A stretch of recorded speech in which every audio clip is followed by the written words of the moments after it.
Welcome back to Tony's Pizza Event Center. Devin Haney along with Russ Kossel in the booth. Brian Berner on the field. Big Sam Pretty producing and engineering back at KINA Radio, Eagle Radio Salina.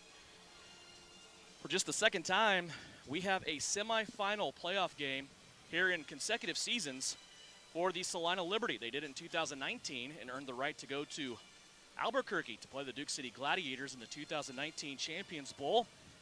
Of course, last year, a year off with no football because of the pandemic, and here we are again, Russ. 2021, Liberty back here at Tony's Pizza Event Center under the direction of Ron O'Neill and Coach Jorge Martinez, and a chance to earn a pass back to the championship game. And if they can get that accomplished here tonight against the Dodge City Law, they will host a championship game 1 week from tonight against an opponent which we now know will be the Omaha Beef. They were victorious last night against the Sioux City Bandits at Ralston Arena in Omaha, 40-39. You get the vibe in the building when we walked in, and it was early this afternoon. There's something that has been different today than any other day. This team is very good, don't get me wrong. They're 10-1 on the season, but things have been escalated a little bit, haven't they? Yeah, they've been escalated a lot. The players' attitudes were just different as we were interacting with them down there before the game, talking to them. And I don't know, excitement might be the word. These guys are excited. We just saw player intros. You saw the first ballot Hall of Famer come out, and all the guys go nuts that play for him. They love playing for this guy. They love playing for this town, and they know this is the biggest game of the year. Brian Berner, you're on the field for each and every game, and you get to sit right close, really close proximity to the Salina Liberty bench. And I would say not only with Russ and his evaluation of excitement, I would say an extreme amount of focus. Definitely, they are focused more so now than I've seen them any point of the season. I think it's a situation, they know what's at stake, and it's a situation also, I don't want to say they're looking ahead, but having Omaha on the other side of that championship game is an incentive for both teams. Captain's out on the field now as we participate in the coin toss. And the Hall of Famer, Ron O'Neill, his father, actually participating in the coin toss. Coach O told us in pregame off the air that this is just the third time his father has seen him coach. Of course, we had to ask what Dad's record was, and it's 1-1, so we can't really put a loss or a win on his shoulders, but glad to see Coach O's dad here, and, of course, his wife Nisha here in the arena as well. And it's just an exciting time, I know, for Coach O, coming off of a big contract extension. He has dedicated himself to this team and this franchise for 4 more years after this year. You can win a ring and walk away. That's one thing. And, just kind of looking down the road at what may happen. But he is also not satisfied with that. He said he has started something here in Salina along with Coach Martinez that they want to continue on. And we hear the words multiple championships and doing that. But he also knows at the same time you have to win the first one, Russ, and that's something that has not been done in Salina. Back in 2013, when the Salina Bombers came into this arena, they qualified for the championship game against the Wichita Wild in their very first season of existence. They got beat soundly in that game, and then things went downhill from there. Yeah, and you hear the phrase, sorry, Devin, No, to go cut ahead. you off there, but one and done. And you can just tell in the relationship that these guys and that we've got to know Coach Ron O'Neill, you got to get there and win the first one. But like you said, he wants the train roll effect. We want more. 1 is not enough. 2 is not enough. I've committed myself here. I want 1 every year. He is a very focused individual. We definitely enjoy talking to him. As you said, the players love playing for him. And now we are just about ready to get this one underway. Salina Liberty did win the coin toss. They have deferred. They will kick to start this game, and they will kick to the Dodge City Law. Jimmy Allen will tee it up multiple-time Special Teams Player of the Week for Salina Liberty. 3-time Player of the Week in Special Teams for the Liberty will take the football from the official, and he will get ready to tee it up. Nobody back deep yet for the Dodge City Law. Now retreating back into the end zone will be Gerald Thomas, the wide receiver for the Law. Jimmy Allen ready to get this one underway. Glad you could join us, however you may be watching or listening to Salina Liberty and Dodge City Law football. This one takes a bad bounce. It goes over Thomas's head. He has to retreat all the way in the back of the end zone, gets out to the 1, now fumbles the football, and it's in the end zone. No, he didn't fumble the football, but did he get out? They're going to say the 1-yard line is where he's going to make forward progress. I saw a glove come out. It looked like a football came loose. And they're going to spot the Dodge City Law at the 5-yard line. So that gratuitous rule of you can't start deeper than your own 5 really helps out the Dodge City Law on that first kick. Yeah, and supporting the new uniforms tonight, the Salina Liberty going all white with the Statue of Liberty on the front, the stars down the pants. Guys go flying down there. It did look like the ball got fumbled because I thought the exact same thing. So Dodge City will start here on offense. They will be facing the front three defensive linemen of Travis Taylor on the right end, Jake Latimer on the left end, Rusty Becker right in the middle. Naquan Thomas and Brayshawn Stewart will back them up at linebacker. Two linebacker set for the Salina Liberty. Here's the snap. It's supposed to be a read option. I think the running back went the wrong way, and the quarterback for the Law will pay. Jalen Lowe held the football out to absolutely nobody, and Rusty Becker was there to greet him, the Bear from Cal. Jake Latimer in a little bit of a skirmish over here with one of the offensive linemen, Dominic Logan, for the Law. And Lowe getting the start at quarterback. We've seen this Dodge City team go with Ramsey a lot and Lowe back and forth, and usually one settles in and will finish the game for Dodge City. Lowe played most of the way in their last game against the Wyoming Mustangs, but only threw 15 passes, completing 10 of them. He'll take the shotgun snap here. One of the receivers with a running start will take the football all the way up to the 14-yard line before he's tackled by Dontre Matthews. That will be a gain of 9 and bring up 3rd down and 1. On that carry for the Law was Cameron Booty. He is the league rushing title holder for the regular season. He beat out Tracy Brooks from the Liberty by 15 yards. Brooks did have one more rushing touchdown than Cameron Booty. And Booty kind of came out of nowhere at the end of the season and just blasted onto the scene. He had a good second half, no doubt about that. Here's Booty again in motion. He gets a running start. Going to come at the line of scrimmage. Little stutter step. He'll have the first down to the 17. Still on his feet to the 20, 21. And then hit hard there and taken down by Travis Taylor and Naquan Thomas. Big bonus yards there by Cameron Booty as he brought it out to the 22-yard line. And Brian Berner, a little bit of a different look here by the Law. They do have that extra offensive lineman, but their running back getting a running start. Well, the running back is a situation that when they're coming in, you know, like you said, Booty's the guy that's led the league, but they're putting the other guys in motion, kind of trying to decoy that extra lineman that's in there as the back. First down and 10 for the Law. They're at their own 22-yard line. Back to Lowe. Now again, handoff to Booty. Cameron will bring it across the midfield stripe at the 25. Plunge ahead to the 24, moving it into Salina territory, and it will be 2nd down and 6 coming up. Opening drive, semifinal matchup. Liberty and Law. We also learned a bit of information before the game that the Dodge City Law after this season are going to go away. Yeah, we talking to the Dodge City radio guy said they're going under new ownership, new name, new everything. That will be interesting as well. 2nd down and 6. Here's Lowe with the shotgun snap. Couple guys in motion. He's going to take it himself, and he will bring it to the right-hand side. Gain of 2.5 on the play, and he will be brought down at the 22-yard line.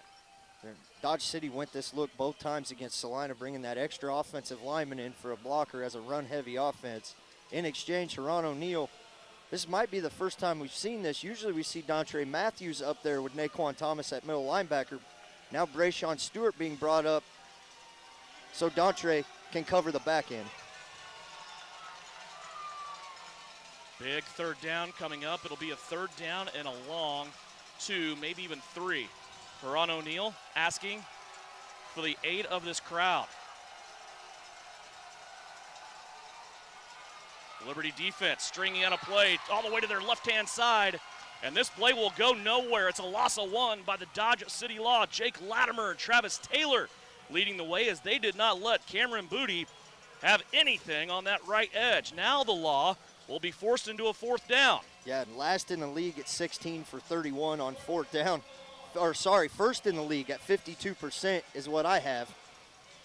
Last game against Wyoming, they were 0 of 7 on 3rd down, just like that play right there. However, they were 3 of 4 on 4th down. Yeah, leading into that stat of 52% on 4th down, leading the league this year. Still scoreless. Dodge City looking to keep this drive alive. 4th down and 4.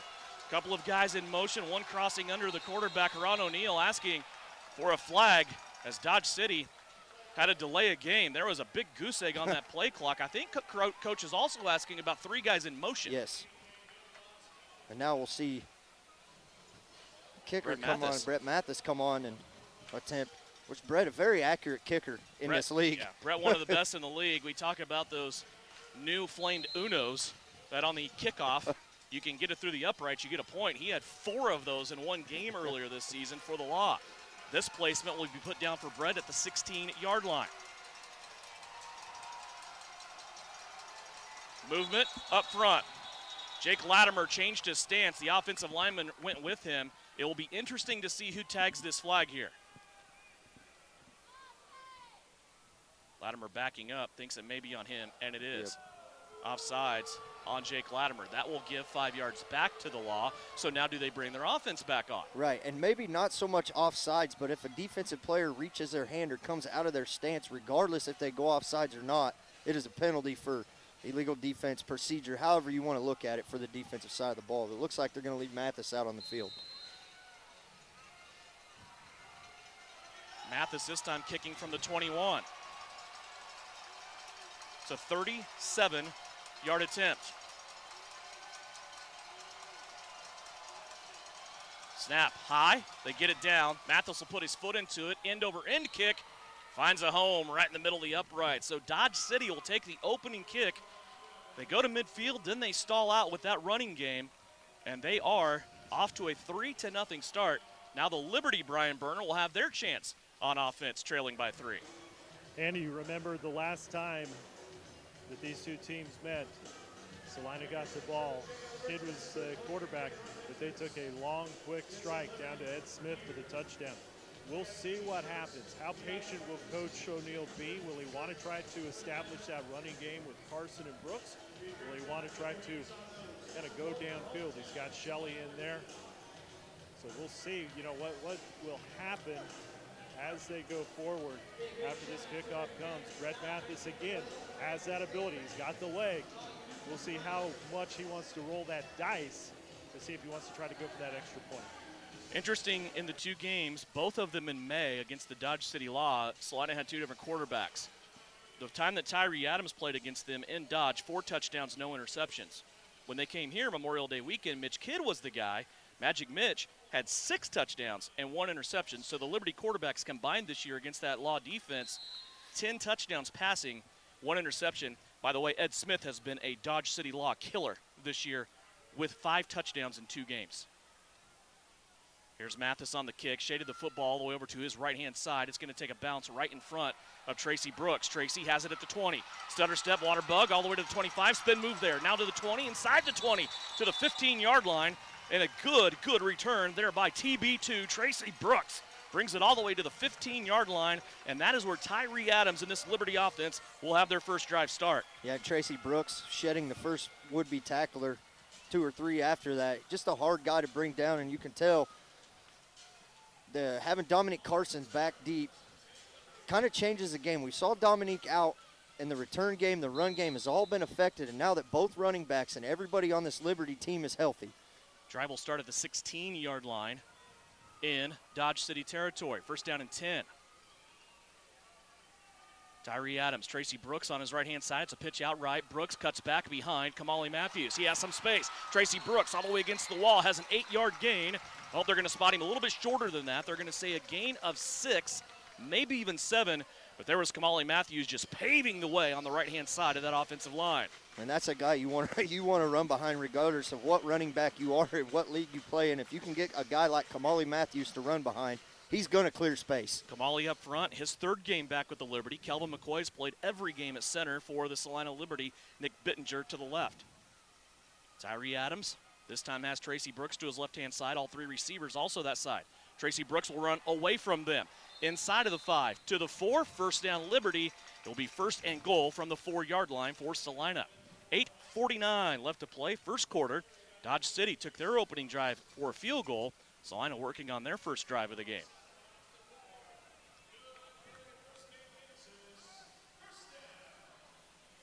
Long huddle here by the Liberty. Still plenty of time left on the play clock. Tyree Adams engineering this offense. Steinwalks, Smith, Bird all to the left. Now Adams will go under center. Tracy Brooks alone, setback, bubble screen out to Bird. He has some space, looking for that end zone, reaching for the goal line, and a score. Waheem Bird, the Birdman, is going to dance it off in the end zone as the Liberty go down the field and score 6 on their opening drive of the night. Yeah, and Waheem Bird really come on the kind of late in that first half towards the end when Mitch Kidd come in and found him as his favorite target. Now we see Tyree continuing the plunder, knowing, let me get the ball to Bird. He can get in the end zone. Doesn't get any easier than that. Just a little hitch screen out to the left. Smith and Steinwalks became blockers, and Waheem Bird just followed the crowd into the end zone.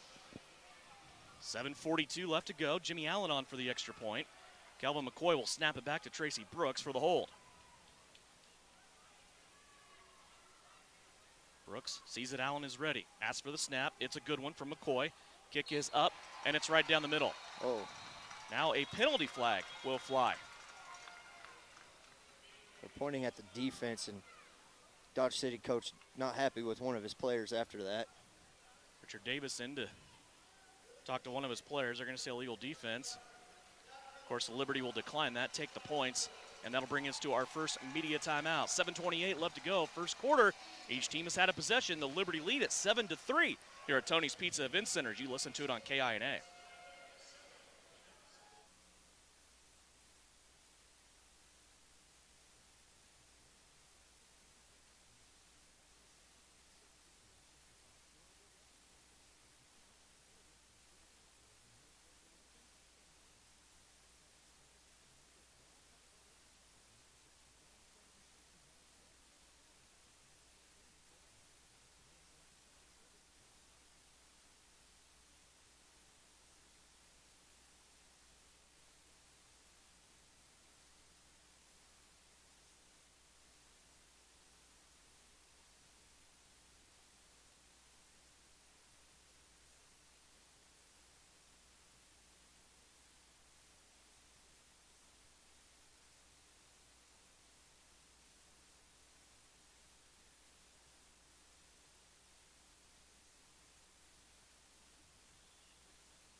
Welcome back to Tony's Pizza Event Center. Devin Haney, Russ Kossel, Brian Berner. We just watched the Liberty go down the field. Short field, 16-yard drive, and score the first touchdown of the game. 7:28 left to go here in the opening quarter. Last night, if you missed it, the Omaha Beef at Ralston Arena defeated the Sioux City Bandits 40-39. Very close back and forth game, and at the end, it was the Omaha Beef that was able to hold off Sioux City. Sioux City scored to bring it within one. And then a spike in the end zone on a touchdown celebration. The ball bounced into the stands. That, of course, by the visiting team, calls for a flag. So then the Omaha Beef were able to push Sioux City back, making their extra point kick and the tie for the game even more difficult. The kick went wide right, and Omaha advances. Here's Jimmy Allen on the kick. Bounces at the 20. Now back to the 10-yard line. Here comes the return. It's Gerald Thomas. Thomas angles to the right-hand side. He's brought down at about the 23. So our second look at this Liberty defense. Again, they'll go with Taylor, Latimer. This time, Ishawn Funny will come in and play over center. He'll be the defensive tackle. Naquan Thomas, Rashawn Stewart in the middle. Dontre Matthews, Kendrick Harper, Isaiah Barfield are your corners. Yeah, one guy you won't hear for Salina, Shaq Bradford, being a scratch off of this game. So kind of going with a 5 defensive lineman instead of 6 like Ron O'Neill's used to. Coach O said he spent, of the 14 days to get ready, 13 and a half of them contemplating that decision. Yeah. The youngster from K-Dub. Here's the give to Cameron Booty. Attacks the line of scrimmage. He's tripped up by Naquan Thomas and then finished off by Rashawn Stewart. Got it maybe 2 yards on the play. Flirted with the 25-yard line. It'll be second down and long. And yet to see Dodge City throw the ball. You know, it's something we expected coming into this game. Dodge City not really, like you said, throwing the ball 15 times in their last game. And just pack the box, contain the defense, keep them in the middle where everybody's at. Yeah, not only did they only throw the ball 16 times altogether, because Ramsey had a throw in there too. He went 1 of 1. And as I say that, they're going to throw the ball out to Carr on the right-hand side. He's going to be taken down at the 15 for a first down. But Dodge City also fumbled the ball 3 times in that Wyoming game. But their defense really picked them up against the Mustangs and a chance to move into the playoffs. Their defense had 4 sacks, 3 interceptions, and 2 fumbles recovered. And Dodge City heavy on the ground, only averaging 167.9 yards a game, which is kind of low in the indoor, giving up 205.6 on the defensive end of the ball. Jalen Lowe has his huddle broke. First down and 10. Nose of the football at the 15-yard line. They're in Salina territory, trailing by 4. Here's the shotgun snap. Read option to Booty. Lowe's going to take it. Spins off at point of attack. Brayshawn Stewart had him dead in the rights, and Lowe will twist and turn, get his way inside the 15 for a gain of 2. And just what you want to see out of your defensive end, Jake Latimer holding contained, taking the guy he's supposed to, which kept Lowe to keep the ball for a short gain. Crowd getting into it here at Tony's Pizza Event Center. Second down at 8. Football setting at the 13-yard line. Dontre Matthews asking for more voice from his crowd.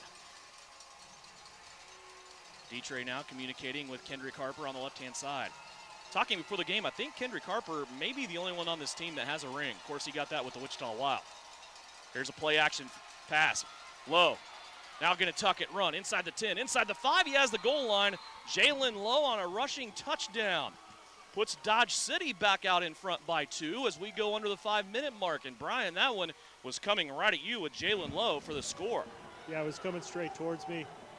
That time, you know, it looked like Travis Taylor had an opportunity to try to get him, but just a quick cut, then a clear path to the end zone. So one of the situations, you're going to kind of, if they try to go to that pass, with only those 2 linebackers in there, it kind of opens up a space right in the middle. And Dodge City was able to exploit that.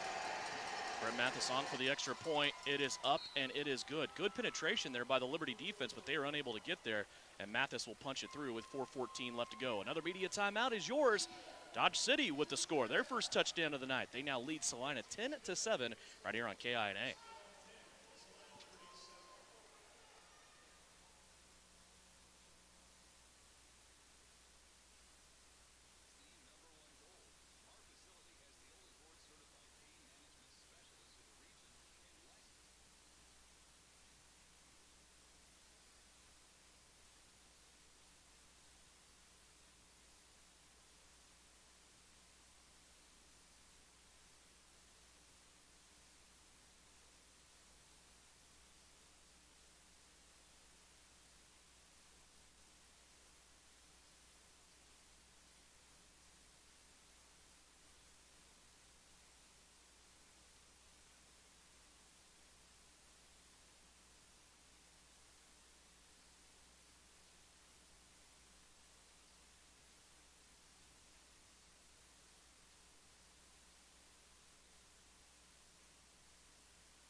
Dodge City leads it 10-7 on the strength of a 13-yard touchdown run by quarterback Jalen Lowe.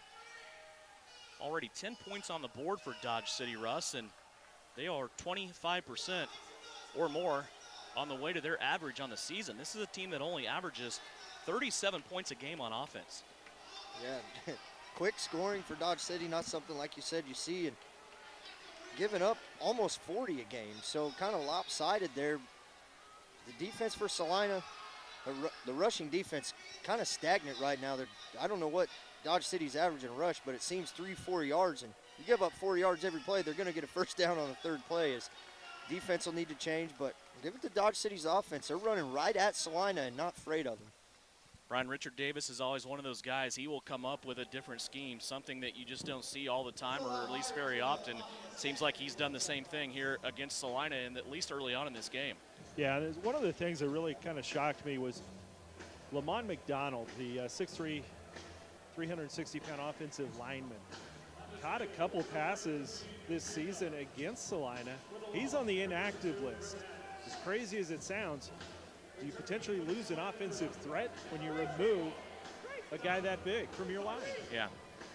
Lamont seems like always has good games against Salina, other than maybe getting the staple in his hand on his home field when we played there on May 9th. But he has always done a pretty good job, even scored a touchdown or two against Salina this season so far in their first games. Brett Mathis has it teed up again. This time he's going to put the football in the middle of the field, right between the hash marks, and he will kick it away to Dominic Carson, who waits back deep. This one's going to hop over the head of Tracy Brooks and then go over the wall. Carson never gets a shot at it, and this one's going to come all the way back to where it hopped, and it's going to be, the official says, the 6-yard line. So really good kick there by Brett Mathis. And Brett Mathis and Dodge City maybe was their game plan. They not once have tried to kick it back deep to Dominic Carson. Everyone's been angled. The last two angled at the wall towards Tracy Brooks. And Brett Mathis, you can't ask for a better kickoff than that. 1st and 10 for the Liberty. They'll come out now for their second possession of the game. 4:10 left to play here in the first quarter. And the Liberty trail it by 3, 10-7, Dodge City Law with the lead. Kelvin McCory reaches down the southpaw center, grabs the football, ready to snap it back in the shotgun, empty backfield to Tyree Adams.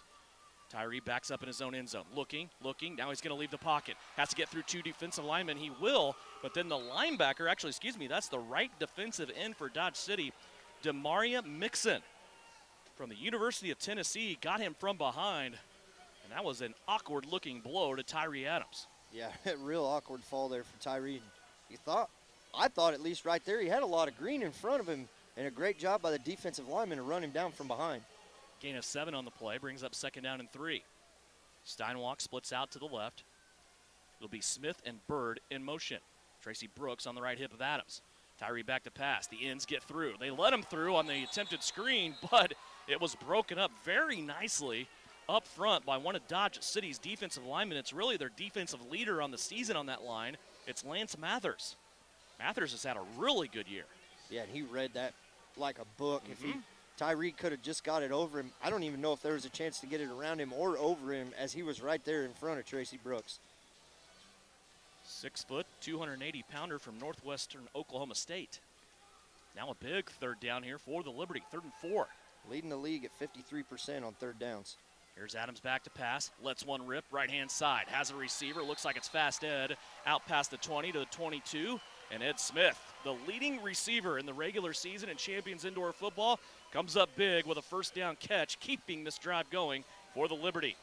Yeah, and there's a reason right there. This offensive line just giving Tyree plenty of time to step up. Saw on the run play where Tyree scrambled, still had plenty of the time to step straight up into the pocket. So kudos to this offensive line so far. Fast Ed, 514 yards in the regular season, also led the league in receiving touchdowns with 14.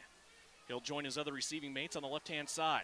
Tyree Adams dumps it off to Tracy Brooks out in the flat. There's a flag on the play. Tracy will get 3 yards out to the 25, but a flag in that vicinity. There's an early flag as right about at the ball was snapped, and all the Salina players seem to think it's on Dodge City. Ron O'Neill says, yep, we're going that way.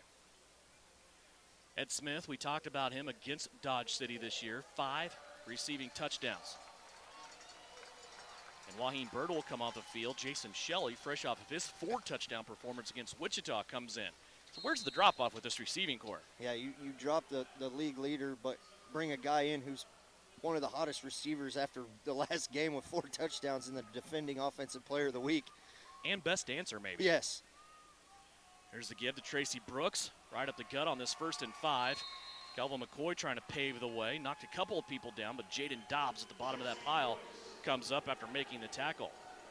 Guys, I asked Jason Shelley prior to the last kickoff if he had the choreography in case he needs it, anything planned. He said he's going to entirely wing it. I asked why. He goes, I've run out of dances. The Wichita game was rough on his portfolio. There is no doubt about that. 2nd down and 2 now. Maybe 3 for the Liberty from the 21-yard line. Tyree Adams, play action, throws a lollipop over the top. Jason Shelley goes up and he brings it down. Get the video cameras ready. Shelley's going to dance it off in the end zone once again, and some more. Michael Jackson. Boy, that ball seemed like it hung in the air forever. Tyree Adams had trouble getting it out of the belly of Tracy Brooks, and then he just kind of hung it up there for Shelley to go get, and that Jason did. Yeah, and Jason was only able to get his arms up as a defender was wrapped around him. Looked like early and was spinning him around, and he was able to concentrate, corral the ball, score a touchdown, and moonwalk his way back to the bench. So Tyree Adams, his 2nd touchdown of the night. Jimmy Allen back on for the extra point. Kelvin McCoy will send it back to Tracy Brooks. Tracy asks for the snap. It's a good one, almost perfect, and Jimmy Allen will punch it through. Kamali Matthews took about 3 Dodge City players into the end zone with him. It's got to be terrifying lining up against that guy. Yeah, the league, as soon as he came back to Salina, the league was put on notice that now our offensive line, is he still Oh, now he's just going to high-five his way back to the back to the bench. 14-10, Liberty reclaim their lead as we are in the last few seconds of the first quarter. 19 seconds left to go here in the first. Omaha anxiously awaiting the winner of this game. Of course, if it's Dodge City, they will host at Ralston Arena next week. I think I saw it either Friday or Sunday or something like that. So Ralston Arena must have other dates going on, but if it is Salina that wins, Omaha will travel here for a game on Saturday at 6:35. So we will know when we leave the arena tonight what the Champions Bowl 6 matchup will be. And if it does happen to be Salina and Omaha, I'm sure Salina chomping at the bit after their one loss this year coming a few weeks ago up in Ralston. Yep, Omaha ruined their undefeated season. So I think if there's any reason or rhyme or extra motivation, if that's even a thing in a championship game, you would want to get some revenge on that and beat them when it counts. But, yeah, I don't know. That's interesting when you think about that. Just kind of talking to this coaching staff, I don't really think they care who they play. They take it with whoever's in front of them and just keep moving on. Jimmy Allen has this one teed up. He's going to shade it all the way to his left-hand side. Arm in the air. He's going to approach in a little squib kick. And this is going to go all the way into the end zone again. Boy, Dodge City having trouble here. Gerald Thomas has to bring it all the way back to the wall. Now he's trying to get away, and he does. Finds a crease at the 5, 10, 15, 20. 25 runs into Jimmy Allen, and Allen takes him out up against the wall at the 21-yard line. Jimmy's been pretty good as a safety this year on some of these blown coverages. That was one of the ones, like, you always hear the punt being too long and you outkicked your coverage. Right. I think that might have happened there on that kick. That ball wobbled around in the end zone for so long that the coverage got out of sorts for the Liberty. And a great return by Gerald Thomas, but he was taken down by Jimmy Allen at the 21-yard line. And it's something Ron O'Neill's talked about all year long. Yeah. If you've listened to our broadcasts, our special teams, all our special teams, as we're winding down here at the end of the first quarter. End of one, 14-10. Salina leading Dodge City, but the Law in really good field position. They will start out at the Liberty 21 when we come back. 14-10. Liberty leading it by 4 here on KINA.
Welcome back to Tony's Pizza Event Center. Devin Haney, Russ Kossel, Brian Berner.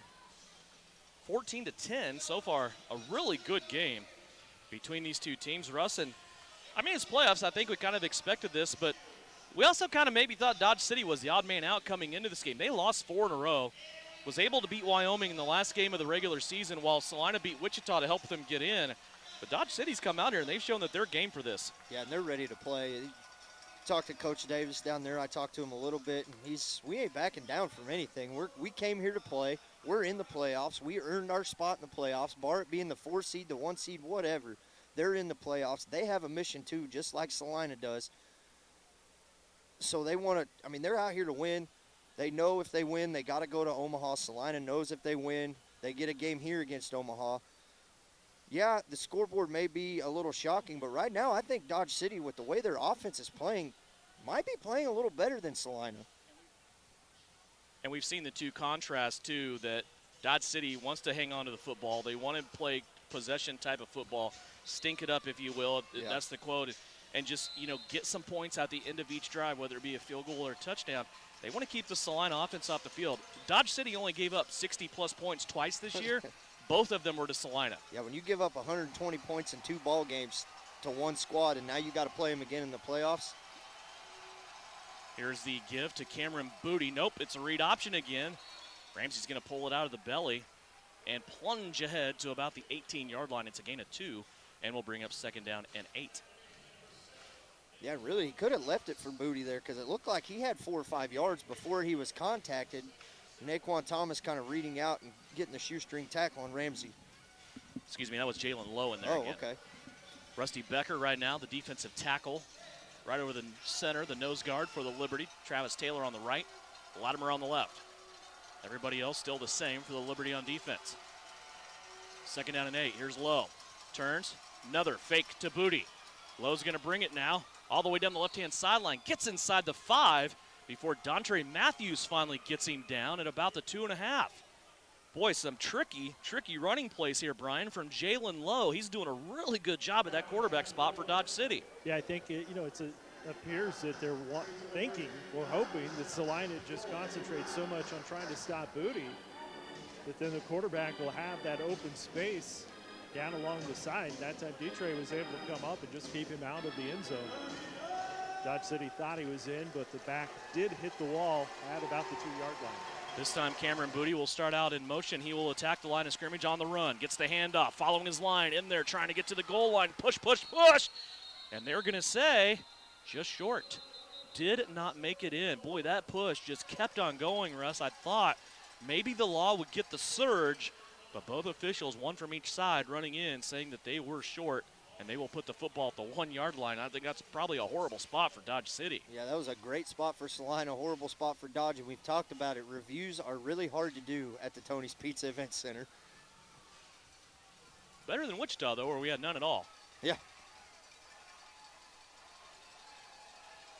13 minutes left to go here, 2nd quarter. This time Lowe under center. He's going to try the quarterback sneak. He ran into a brick wall, though. I don't think he's going to get in unless he's stuck between 2 linemen. There is a flag on the play, and no indication of a touchdown yet, as we will have to check the flag. Brian. Almost looks like there could have been some movement along the line of Dodge City. Coach Davis is wanting illegal defense. Illegal shift, so it does go against Dodge City. Illegal shift on the Law. That makes Richard Davis put his left and his right hand on top of his head in disbelief. Yeah, and I don't know because the line judge came in from the side. Both of them did, waving to stop the clock in the end zone. Like he did get in the end zone, but we can't call it a touchdown. So, you know, a break there for Salina. See if that defense can finally stop this run game from Dodge City. That's going to cost DC 5 yards. They're pushed now all the way back to the 6, where it's 2nd down and goal. Everyone in the skill spots dispatched to the left-hand side. Again, extra lineman. And there's a glorified fullback. Cameron Booty fakes the handoff. Lowe will keep it. He goes Superman over the top. Touchdown, Dodge City. The Law on the board once again. They have taken a 2-point lead. What a play. Yeah, and Salina's defense is struggling right now with that read option between Lowe and Booty, and just you can give it to either one. They're both getting positive yards, 4 or 5 positive plus yards every possession, every carry. Brett Mathis on for the extra point. He'll try to extend this Law lead to 3. Clock continues to roll here. 11:59 left to go in the 2nd quarter.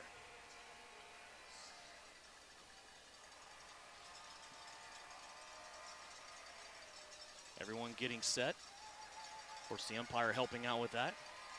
Jake Latimer with the block. He gets the bounce. It goes up over his shoulder, and now it's going to be taken at the 25. Boy, the big diesel from Iowa State almost had a free pass to the other end zone, and that ball just got out of his gloves, went up over his shoulder, and he was unable to return it, but he does keep a point off the board for the Dodge City Law, Brian. He came storming through after destroying that block. And I tell you what, you can see the coach in him coming out right now. See it into your hands, Jake. Tough break, but you know what?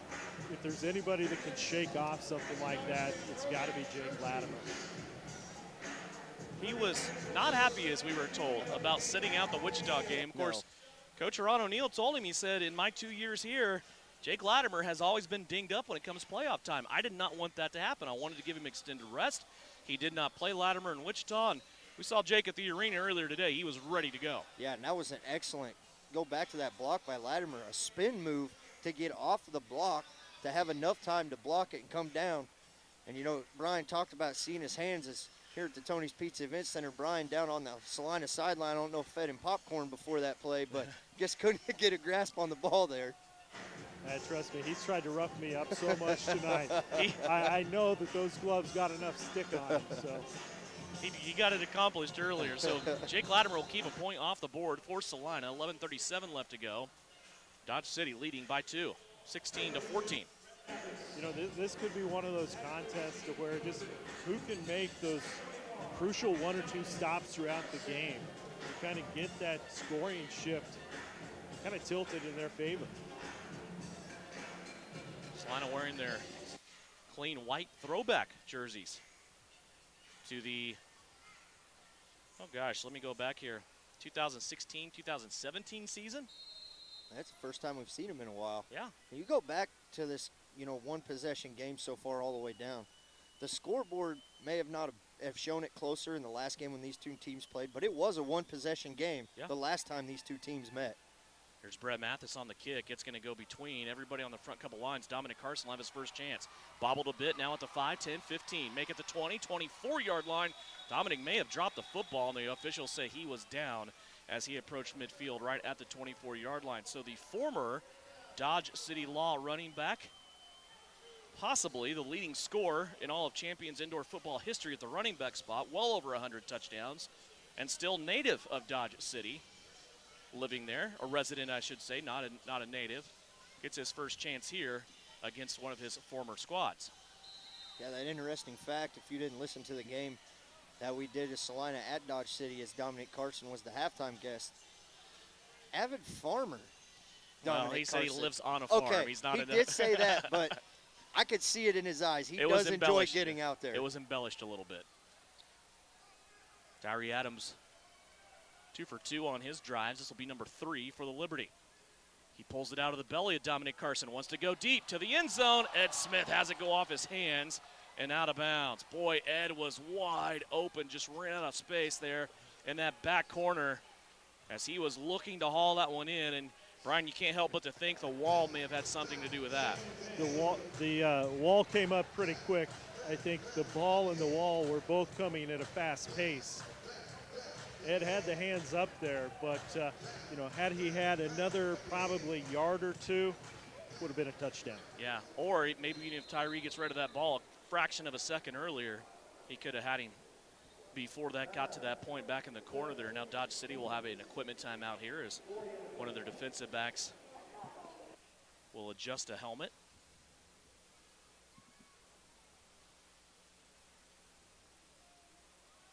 Jason Shelley checks back into the game at wide receiver. He'll be lined up on the right-hand side with Waheem Bird. Shelley will be in motion. Carson this time will dispatch to the left as a wideout. Here's Adams. Quick out. Waheem Bird at the 21. He hooks it back to the inside, to the 15, to the 10, and then backpedals his way down to the 8. First down for the Liberty. They will be inside of the 10-yard line with a first down and goal to go. Guys, that's one thing about Waheem Bird. He gets the ball in a reception. If he gets spun around, he does just as well running backwards with those defenders on him than anybody I've seen in this league. Waheem this season, 46.5 yards per game, 3rd in the league, also 10 touchdowns receiving, 4th in the league. Carson stays in there at running back. Pitch out, Dominique, left-hand side. Looking for space, there is none. He is brought down at about the 9. That'll lose a half a yard. Good penetration that time by the Dodge City defensive line, led by Jamar Seard. Former Scotty from Highland Community College. Second goal now from the 9 for the Liberty as we approach the 9-minute mark of the second quarter. 16-14 Dodge City. Shelley and Ed Smith come to the right-hand side. Waheem Bird, a solo to the left. Carson sends the pitch here. He gets it to the 10. Little stutter step move, and he will get inside of the 5 to the 3 and then landed on by the defensive end, Demaria Mixon. So Carson will stay in there as he got to the 3-yard line. Now 3rd and goal from the 3. Yeah, and Carson being a small guy, Mixon came flying in at 6'5", 275 and just kind of squashed Carson as he was on his way to the ground right there. Dominic 5'5", 150 as he's listed.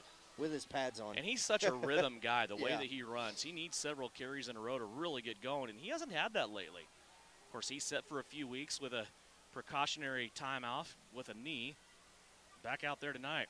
Here's Tyree Adams. Stiff arms it to Waheem Bird. That should be a touchdown, and it is. Finally, the near side official comes through, and he says, yes, sir, Waheem Bird in the end zone. That for Waheem, his second touchdown of the night, and number 12 on the season. Yeah, give it to Waheem for holding on to that ball right there, as he took an absolute shot at the goal line from Antoine Smith. Yeah, it was a big hit, and Bird kept it in the crock pot, so to speak. 20-16 now, Salina regains the lead. Boy, this teeter-totter battle continues on. Jimmy Allen on for the extra point.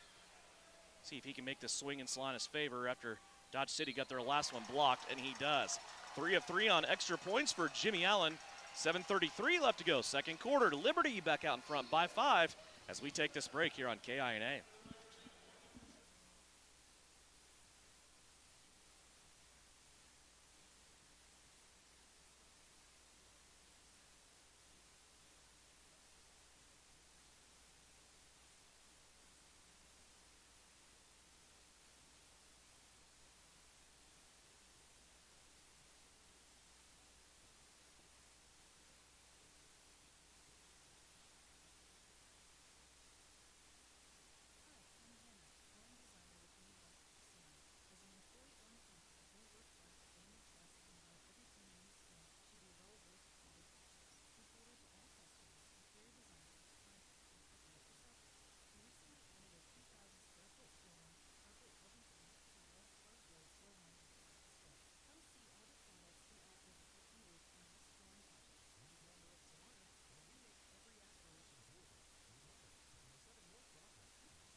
Back here at the T-Peck in Salina, Tony's Pizza Event Center is the place.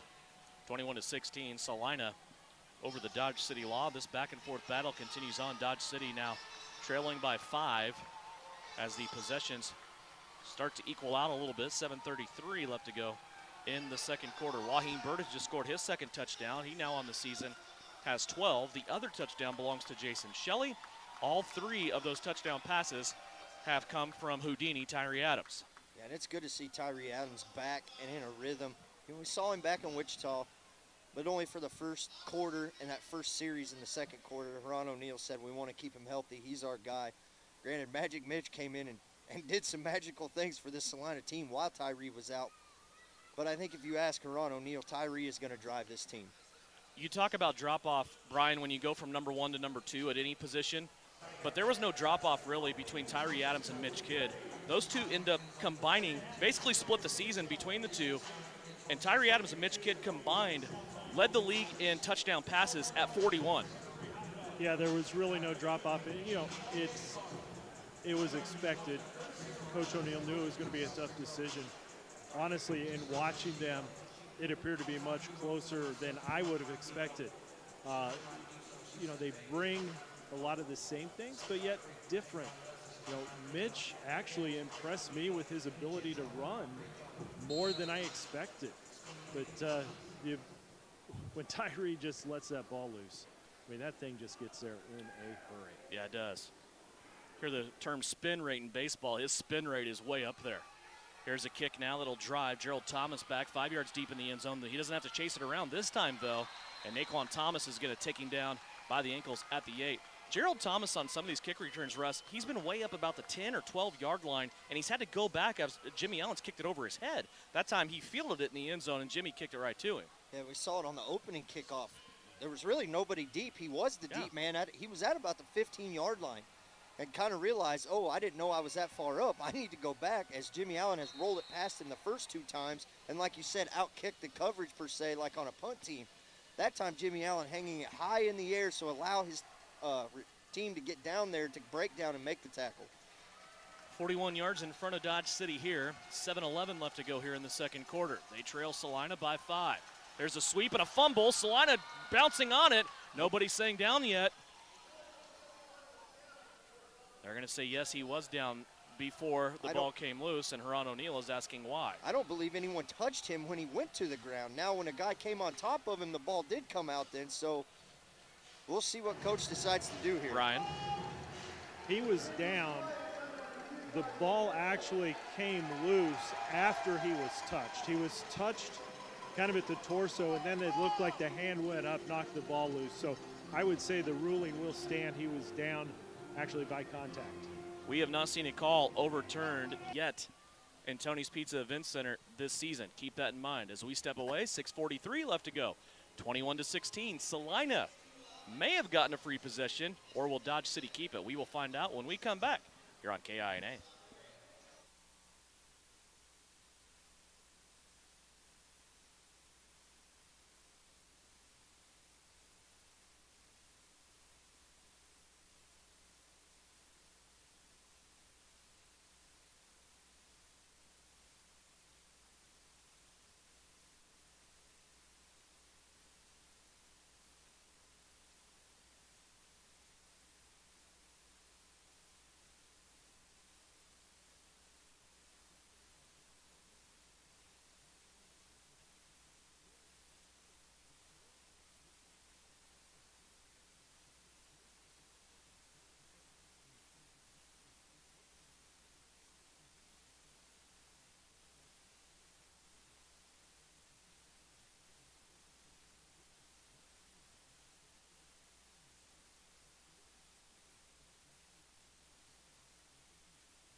Still under review at Tony's Pizza Event Center. Devin Haney along with Russ Kossel, Brian Berner on the field, as we are trying to see if the Dodge City Law fumbled the football or if they did not fumble the football because it was already down by contact. Brian, what's the chatter down there along the bench area? I think they'll say that it stands. Is kind of the what we're getting from the Salina team down here.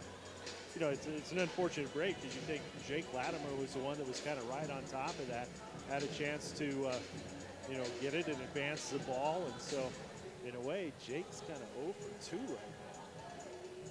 Yeah, but making plays, no doubt about that. That's all you can ask for. Yeah, Latimer in there. And also think maybe the vibe of who's on the field right now, Russ, can tell you a lot, is the Salina defense is still out there. Yeah.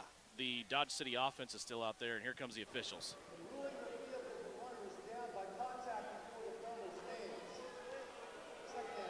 Stands. Not confirmed, but stands.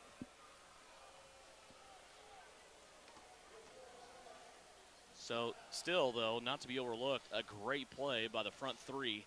That Salina Liberty defensive line right now. It's Latimer, as we spoke of, Travis Taylor, Ishawn Funny, as they took the Dodge City ball carrier Cameron Booty down for a loss of a yard. 2nd down and 11 now, back at the 8-yard line. Still an extra lineman hanging out there in the offensive backfield for Dodge City. They're going to fake it to Booty. Lowe wants to go long. Now he's going to tuck it and run. He has to try to get around Thomas and Stewart. He got around Thomas, but Stewart met him face mask to face mask and held him for a 5-yard gain. Boy, it seemed like Jalen Lowe ran a lot to get 5 yards and to pay for it from Brayshawn Stewart. Yeah, as soon as Brayshawn made contact with him, drove him back about 6 yards. But nonetheless, that Salina team The coverage is good down the field, that's telling me. As we're watching the play happen up front, linebacker play may be getting spread out and allowing that middle of the field, which has been a thorn in Salina's side on defense, is that middle of the field is always wide open. They're going to say it's a gain of 8 all the way out to the 16-yard line. That'll bring up a 3rd down and 3. And now a timeout.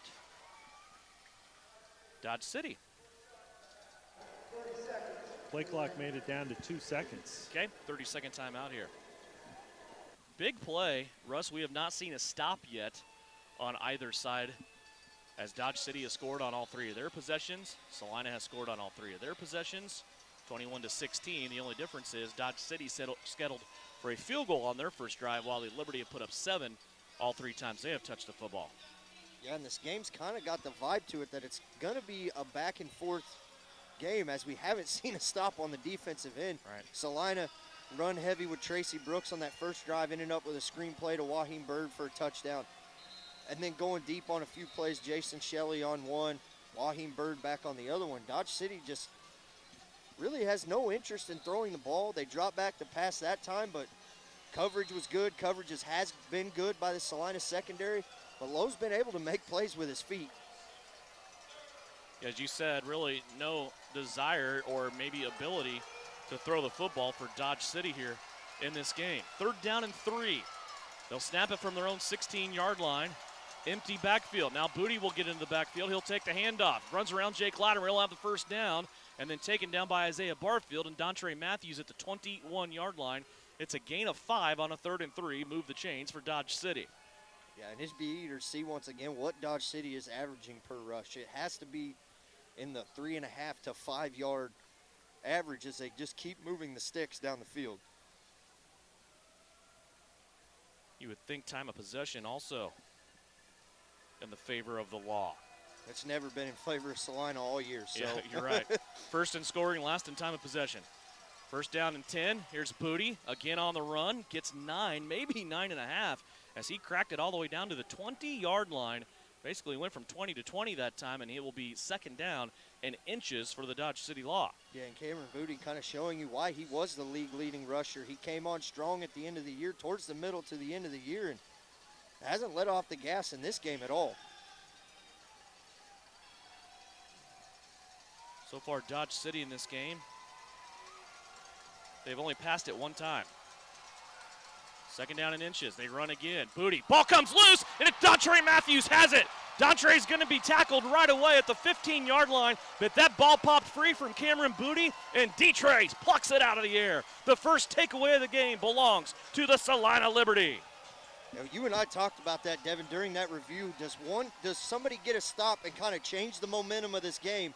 And a big fumble by Cameron Booty right there may have set off what could be a downhill effect for Salina. 4:30 left to go in the 2nd quarter. Mark that down, as this game could have just brought up a big momentum swing. Dodge City trailing by 5, driving down the field, and that was a 2nd and inches play. And the ball comes free. I did not see who got the hit for the Salina Liberty that ball popped out with, but it landed in the breadbasket of Dontre Matthews. And it flew about 5 yards in the air for Dontre. Donald Moore just happened to be in the right place at the right time, the offensive lineman that time, for Dodge City to make the tackle on Detray. Here's Tracy Brooks on the 1st down carry. He'll bring it out across the 20-yard line, gain of 5. 2nd down and 5 coming up as TB2 takes it to the 21. Yeah, and a tough 5 yards as Ivan King kind of come in there and laid a shot on TB2 as he was going down to the ground there. Tracy's 4th carry of the night, 19 yards so far for him. 2nd down. See if Salina can add on to their 5-point lead. All 3 wide receivers right-hand side. Now Bird will go to the left. Here's a pitch out that way. Tracy Brooks will follow Bird. 1st down, Salina. Brooks gets 6 on the play, takes it across midfield to the 24-yard line. Yeah, once again, Kamali Matthews driving the defender another 15 yards past the play down into the turf. The defensive back for Dodge City, Marcus Odom, taking offense to that. Poor Marcus, though, he's only 5'9", 180. I don't think he's going to have much to say to Kamali Matthews about that. Yeah, probably not going to end well for him if he decided to get into it with Kamali. Knows of the football at the 23 in Dodge City territory. Under 3 minutes left to go here, first half. First down and 10 for the Liberty. Tyree Adams fakes it to Brooks. Now dumps it off to Steinwalks. It's Chad's first catch. He stiff arms a Dodge City defender and then hurdles a man inside of the 10 and still keeps running.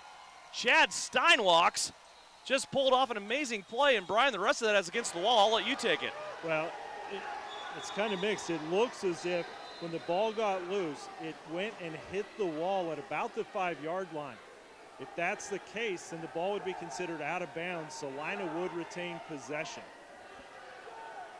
So Chad stiff-armed the first defender and then tried to hurdle another one, lost the football. Now the conference is on.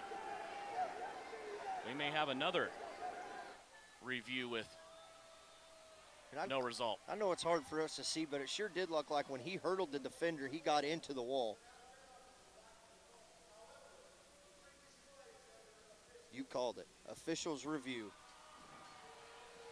So, here we are again.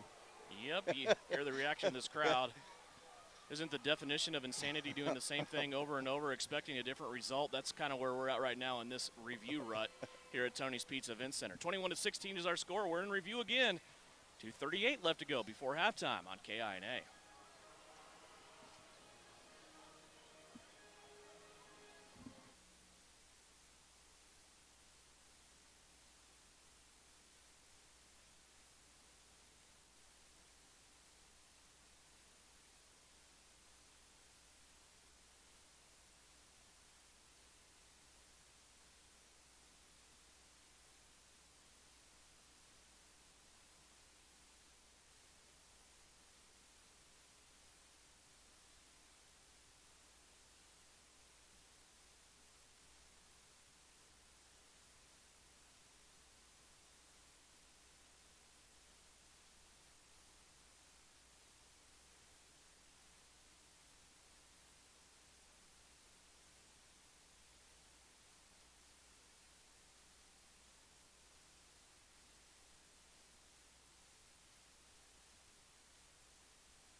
The review is over.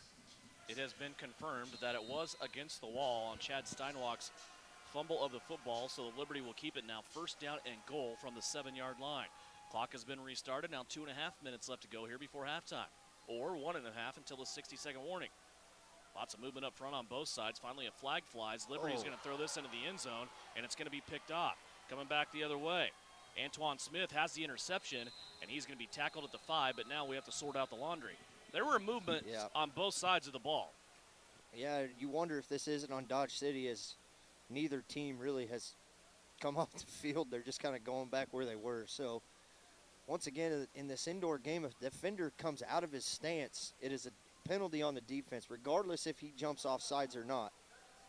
And it is offsides on the defense. That play by Antoine Smith, though, we need to mention him. He played for Richard Davis in Bismarck, also an IFL guy who has stuck around in Bismarck. He just joined this Dodge City roster at the end of the season, right before the roster lock. Yeah. Had an interception or two in that last game against Wyoming. Looked to have one there, but the flag was against his defensive unit, so Salina will continue on. They get the beneficiary of half the distance to the goal on that penalty, and now they are at the 3-yard line. Under 2 minutes left to go. Snap back to Adams. Play action again. Tyree looking to throw. Throws it in the back of the end zone, and again one of his receivers about gets their heads taken off. As back in the end zone was Ed Smith. Ed still down right in front of you, Brian Berner. And boy, I don't know if it's timing-wise or this Dodge City secondary just being super aggressive, but these Liberty receivers are paying the price. There wasn't much space to really work there in the back of that end zone. Dodge City had it covered very well. Tyree, though, he's not afraid to take those chances and try to thread the needle. This Liberty team has only had 6 turnovers all year long in all aspects of the game. So it's not a team that turns it over, but Tyree Adams has made a couple of suspect throws tonight. Still yet to turn the ball over, though. 1:14 left to go. Here's the give. Tracy Brooks, spin move at point of attack. Tracy's going to carry the defense into the end zone and a Liberty touchdown. Tracy Brooks from 4 yards away has just put the first considerable distance between these two teams. Now an 11-point Liberty lead as we hit the 60-second warning. Yeah, just Weight room. Kind of an automatic right there. You give the ball to Tracy Brooks with 2-3 yards to go. I'm going to place my money on him every time. Had bad luck this year when we go to places on placing my money on things, but I don't think you'll ever have bad luck putting your money on TB2. Tracy's going to celebrate and hand the ball off to someone. Now come back and hold for Jimmy Allen. Trying to make this a 12-point game. Calvin McCoy will snap it back here. Tracy Brooks waiting on the snap. It's good. Jimmy Allen's kick is up, and it is good. 4 of 4 on point after touchdowns for Jimmy Allen. And the Salina Liberty lead now 28-16 with 1 minute left to go. 60-second warning, we'll take it. Back with more Liberty football. The Law will have the reception when we come back.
Welcome back to Tony's Pizza Event Center. It's our first double-digit lead of the day, and it belongs to the Salina Liberty 28-16.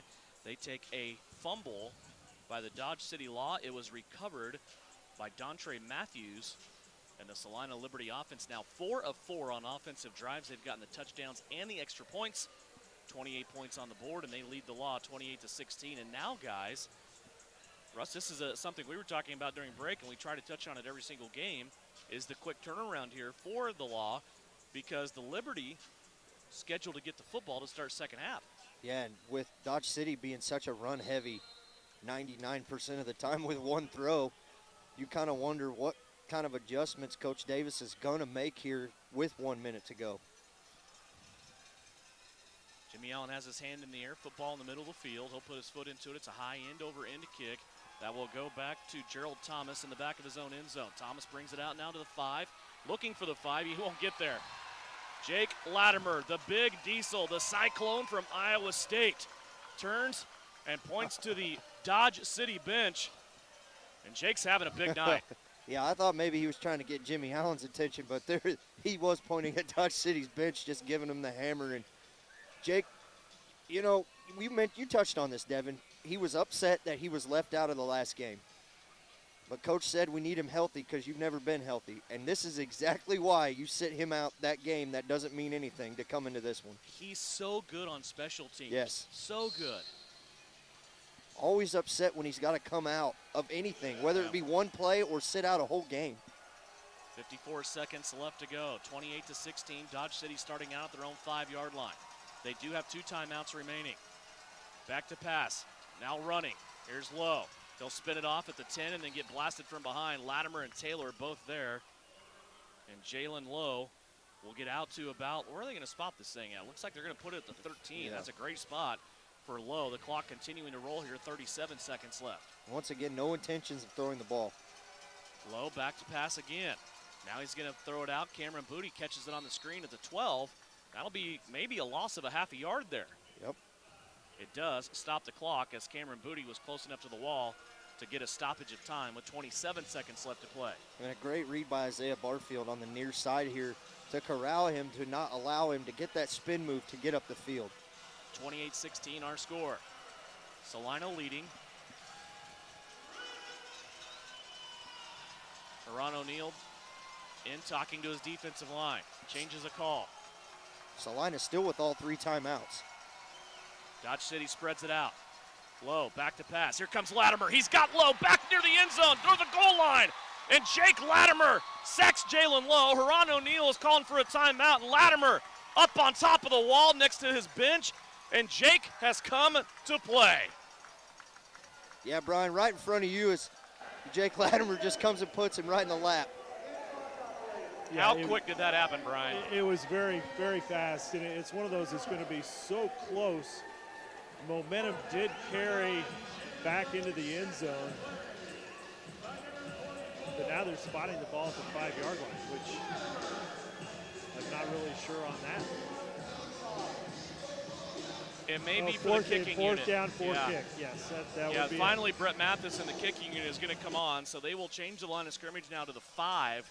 Also back deep is Isaiah Barfield. Speaking of Isaiah, he will be our halftime guest as we take a break here at the intermission on our Precision Electric player profile.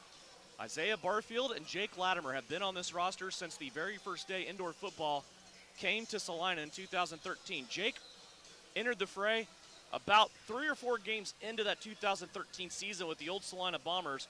Isaiah Barfield was here in tryouts from day one. And we will talk to Isaiah about that and about the evolution of indoor football in Salina coming up at halftime. And actually now we have 2 people deep, Barfield and Carson. Maybe one knowing Mathis has the leg to get it through here, as he has made the 1 points on the kickoff. So maybe one to have a lead blocker back here for one or the other. About 3 yards deep in the end zone is where this kick is going to come from. It's a 61-yard attempt. And the kick is going to come up short. Carson will have Barfield in front of him at the 5. Here comes DC. He'll angle away from the block to the 10, 15, 20, 25, back to the other 20, now to the 15, now to the 12, and he's brought down there with 8 seconds left to go and 2 timeouts remaining. Jake Latimer destroyed a Dodge City Law defender on special teams. Yeah, now Brett Mathis is trying to get in Jake Latimer's face over there. I'm not quite exactly sure why, or why you would even try that. Boy, Latimer is wound up. Yeah, 8 seconds here for Salina, still with 2 timeouts. Probably still take at least 1 shot in the end zone as long as Tyree doesn't run for his life back there. Yeah, why not? And again, things have gone really bad for Dodge City since that interception, because now they've got Salina in scoring position once again with 8 seconds left, and Salina set to get the kickoff to start second half. We'll see if Jason Shelley and Chad Steinwalks for height are in here on Salina as we come back, as it looks like it's going to be Waheem Burden. It's good to see Fast Ed Smith back in the game after that shot he took in the end zone. And it is Steinwalks in the slot. Tyree Adams asking for the snap. Fakes it to Brooks. He's under pressure. He has to get away from it. Throws it out to Tracy Brooks. And Brooks, getting blasted very, very alertly, puts the ball up over the wall and gets the stoppage of time. And Ron O'Neill will call a timeout just to make sure. He had one to burn. 1 second left on the clock, and that will give Jimmy Allen a chance here to put up an extra 3 for the Salina Liberty. Boy, good pressure that time by the Dodge City Law, but on the defensive line, they just didn't give Tyree Adams a chance to even get set. Yeah, they kind of sold out right there to collapse the middle as Tyree was stepping up in the pocket. And really the first time he's dropped back to pass, he hasn't had a clean pocket to throw in. And kind of a dangerous lob pass out there to Tracy Brooks, as he did have a defender right on his back. Ryan starts his stalking of Coach Ron O'Neill as he will try to run him down for the halftime interview. He may have him in the sights. Brian intently looking across the bench at Coach O, not letting him get away. Tracy Brooks will put this field goal attempt for Jimmy Allen down at the 19-yard line. It'll be a 27-yard attempt, a snap coming from southpaw Kelvin McCoy. Brooks makes sure Allen is set. Here's the snap. Tracy gets it down. Jimmy's kick is up, and it is good. 4 of 4 on extra points and add a three-pointer in there. Jimmy Allen punches it through, and now the Salina Liberty lead 31-16. Coach O'Neill has about a 10-yard start. I think he's just out there to shake Jimmy Allen's hand, be the first one here. And Coach got the strides on Brian, so. Boy, but what a turn there by the Liberty, taking a 15-point lead into the locker room at halftime. Let's go down on the field. Here's Brian. All right, I win. I caught up with him. I'm out of breath. Coach, it's very simple. Thoughts on the first half? You got that momentum change from the turnover. It was kind of back and forth, but you've got that lead now going into half. Thoughts on the first half? Well, pretty good. Second quarter defensively, we basically got, 1.5 stops right there. A big stop right there at the end. A great return by Carson to set us up in great field goal position. Offensively, playing smart, taking what they're giving us. Happy with how our offensive line is doing what they need to do. But that was a big play. But I think it was Quan that made the hit on the guy, and for D-Trey to recover it, I mean, that was huge. That was the momentum shift right there, because it was back and forth going both ways. So to get that big play right there and then to come down and score with it, that was the change of the game. Jake Latimer seems to be coming alive. Oh, yeah, this is the biggest crowd that I've been since I've been here, so we just got to come home and finish it strong. Good luck on the second half. Devin? Very nice job, Brian Berner on the field with head coach Haran O'Neill, the IFL Hall of Famers. His team goes into the locker room at halftime up 31-16. The Salina Liberty, after trailing 16-14 at the 11:37 mark of the second quarter, went on a 17-0 run to end the first half. They will take a 15-point lead into the locker room at halftime. When we come back after the break, our Precision Electric player profile, one of the OGs of indoor football in Salina, it's Isaiah Barfield. He'll join Brian Berner when we come back. 31-16, Salina over Dodge City at halftime right here on KINA.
Back here at halftime, Devin Haney, Russ Kossel, Brian Berners on the field as we are working our way through a semifinal championship round playoff game.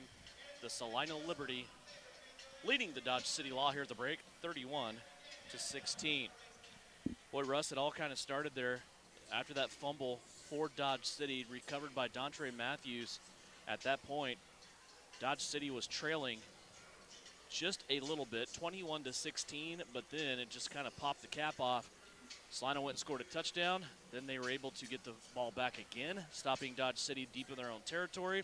A big return by Dominic Carson put him in scoring position again. One play over to the sideline, really netted just maybe 1 or 2 yards, and then Jimmy Allen in for the 28-yard field goal.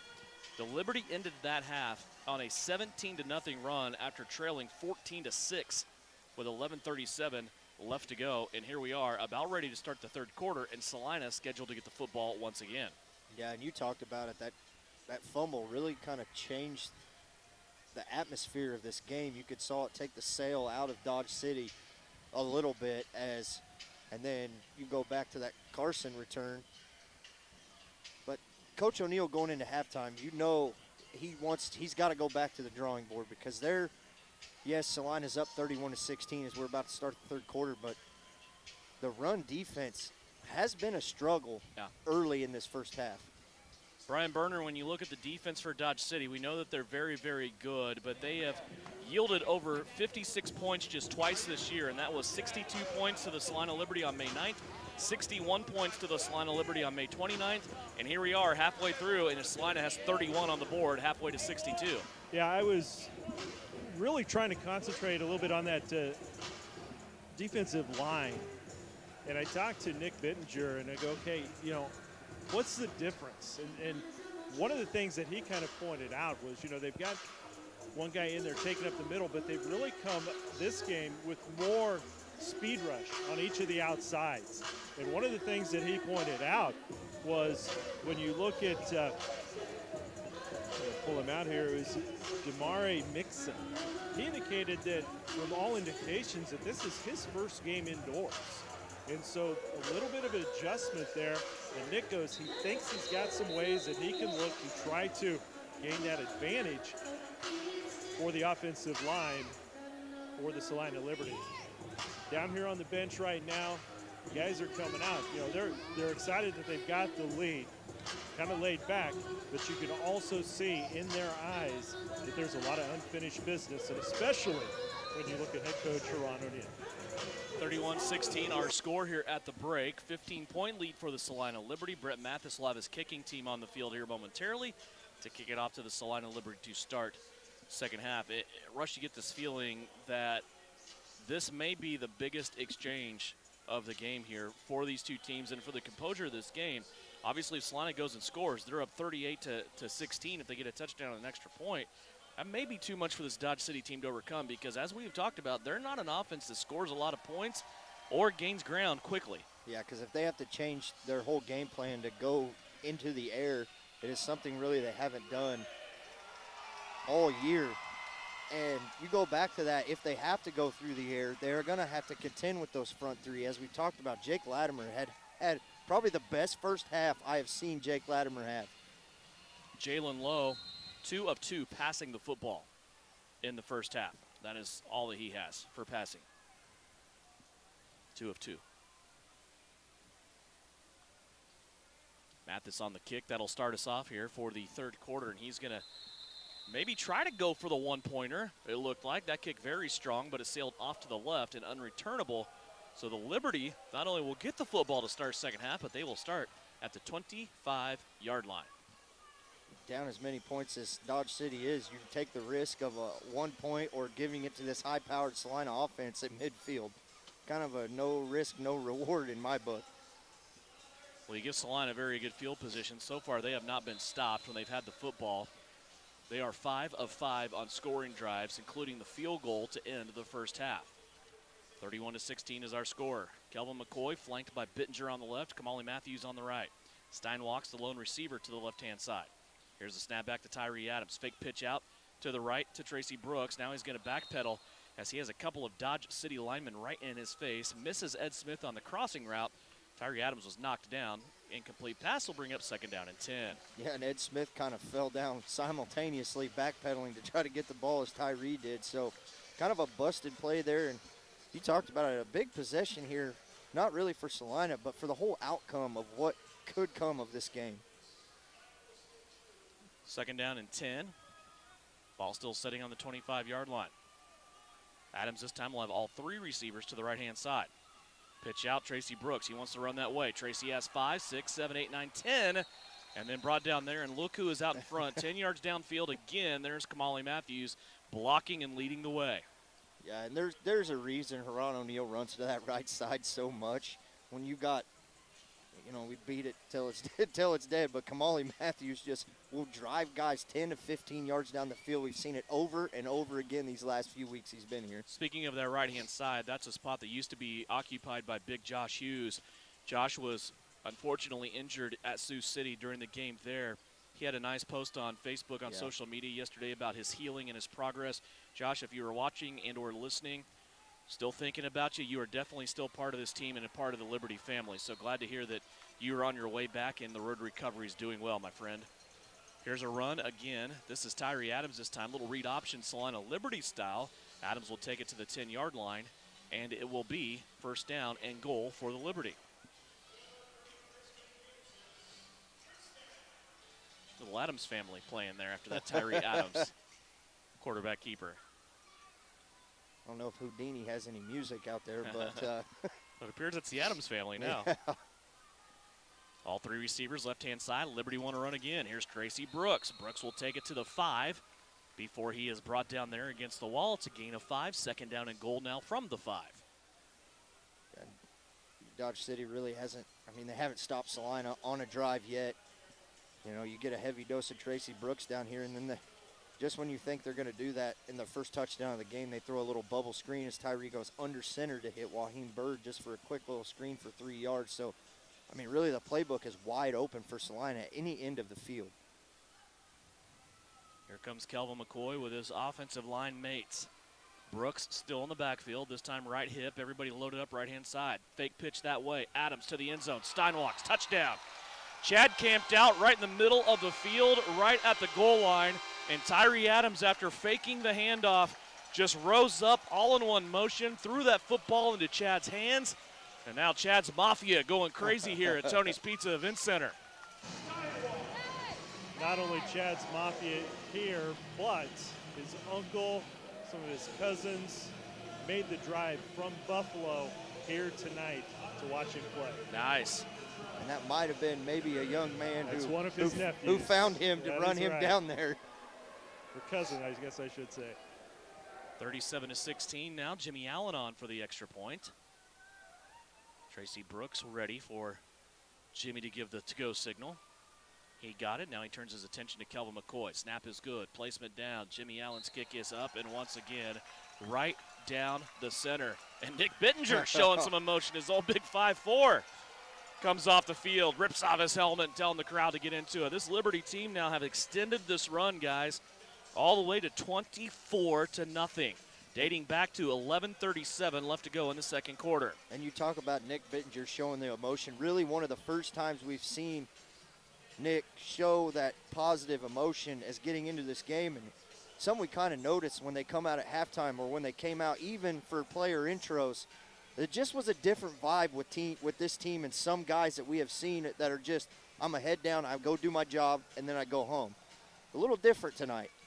Brian, Coach Haran O'Neal, one of the secrets to his success is blending young talent, kind of unbridled horses, if you will, and all that athleticism and youth with veterans.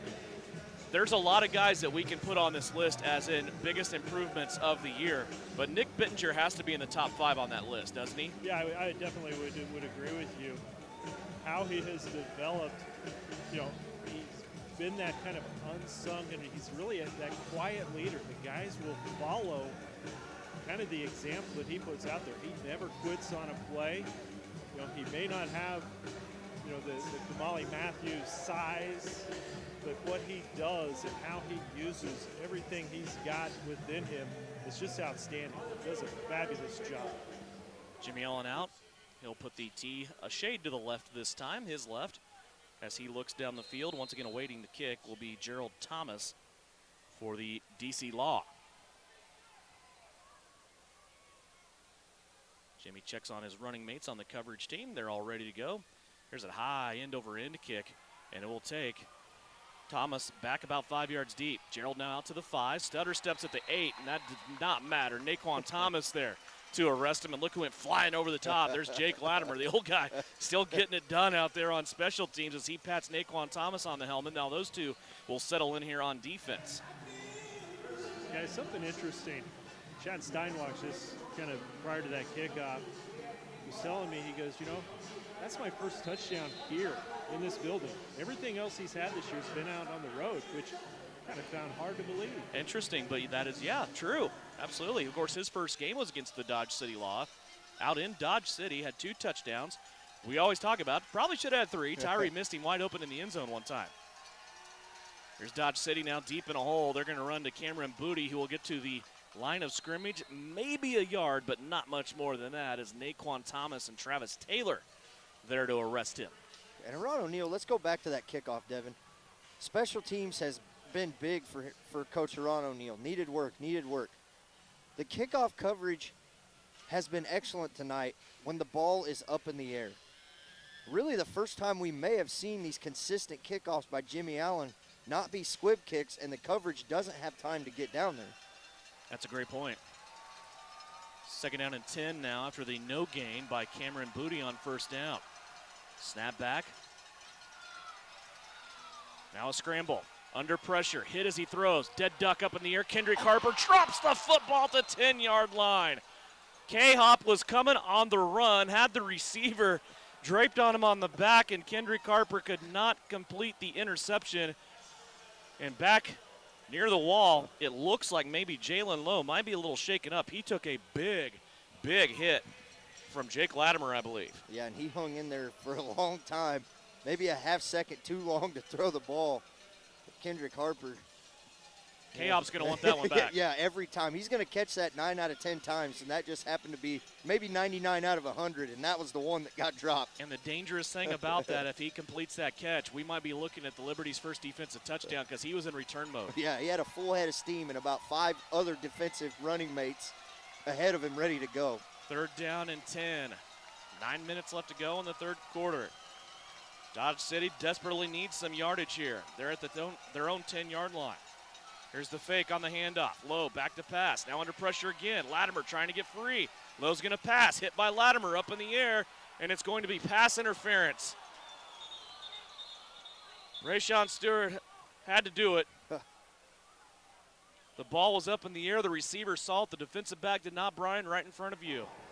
Yeah, you get away with so much throughout this season that to go this far in and finally have one thrown, like you said, Rayshawn really didn't have much of a choice. Coach Ron O'Neill not happy about that one. Luckily in the indoor game, the ball is just a 15-yard penalty from the previous spot, and not like in the professional game where it's a spot of the foul. But nonetheless, Brayshawn had to do it. You know, Russ, though, you touched on it at halftime. Dodge City's tried to throw the ball now twice. They both could have been disastrous. They weren't, other than Jalen Lowe is taking a pounding right now. Yeah, and he took another hard shot right there from Jake Latimer. Latimer, Taylor, Ishawn Funny, the front 3 right now for the Liberty. Here's the handoff to Cameron Booty. Booty slides left. He's going to shake off Dontre Matthews and then carry the Liberty defense for 8 yards, and now Latimer takes him up over the wall. And Dodge City player comes in late, shoving. I don't know if he thought Latimer was trying to put Booty over the wall or not. It looked like Jake was helping him to not fall over there. Brian, you got a good look down the wall on your perspective. Yeah, I think Jake, threw him hard into the wall. But when Jake saw that momentum kind of going in, kind of reached up to try to grab him back. And from a different angle, looked like maybe he was trying to do more than he would.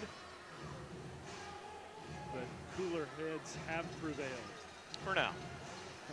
Yeah, and this is a game that really, for Salina, with this lead and the way this game is going, they really have to keep their composure with it looking like they're going to go ahead to Champions Bowl 6 next week.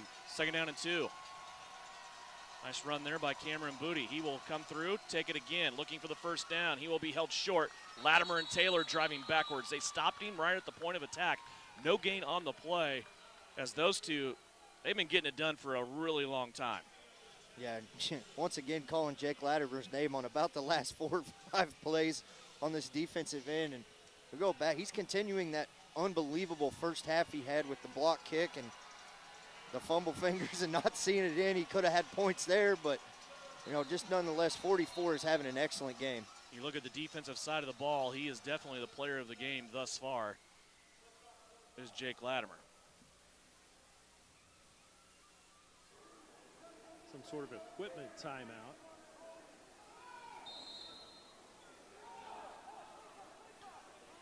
And really the first time we're just seeing the nose guard position be rotated for this Salina defense between Ishawn Funny and Rusty Becker.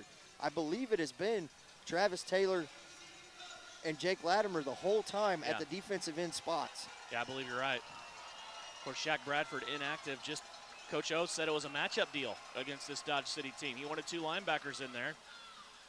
And the give will go to Cameron Booty. He will plunge ahead for a gain of 4, get to the 14-yard line, and a new set of downs for Dodge City. And the clock's still running on all these run plays. 6:18 left to go. Looking at a fast-moving third quarter of action.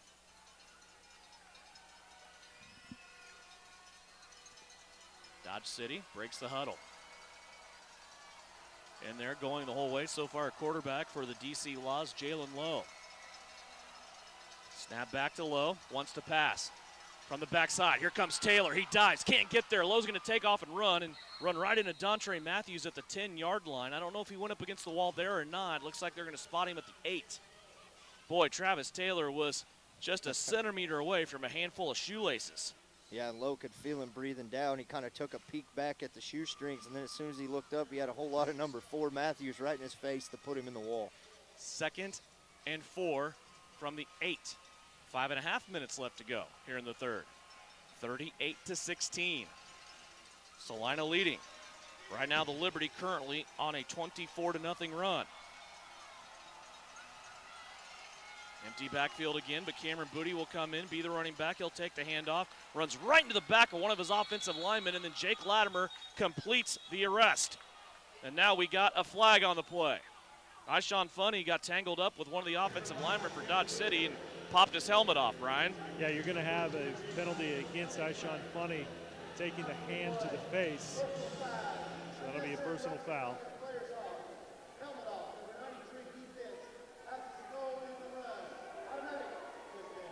So Ishawn Funny has been deployed to the bench. Yeah, big penalty as far as pushes the ball up just inside the 5, but a 1st and goal.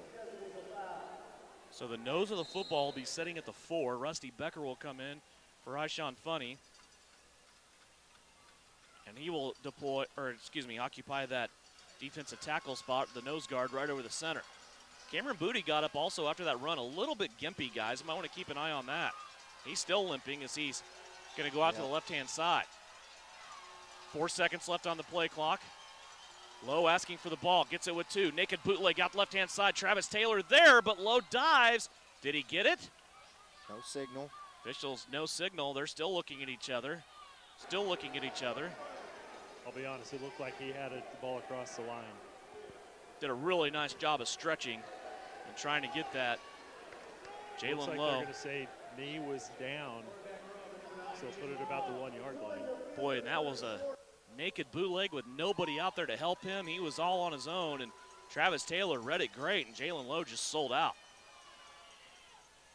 Yeah, and really a great effort by Jalen Lowe right there to reach the ball out to try to outrun Travis Taylor, and we saw that as now we got an official review.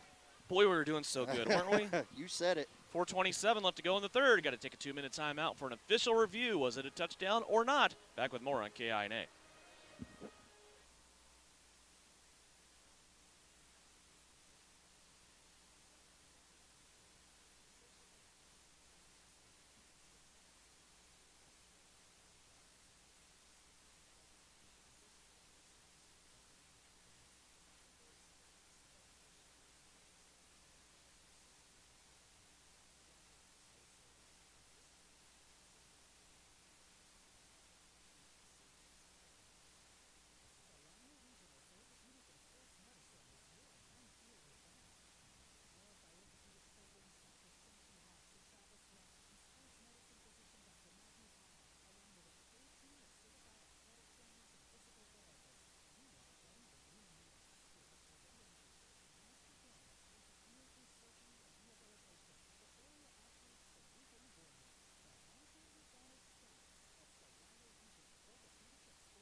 After the review, they say Jalen Lowe was down.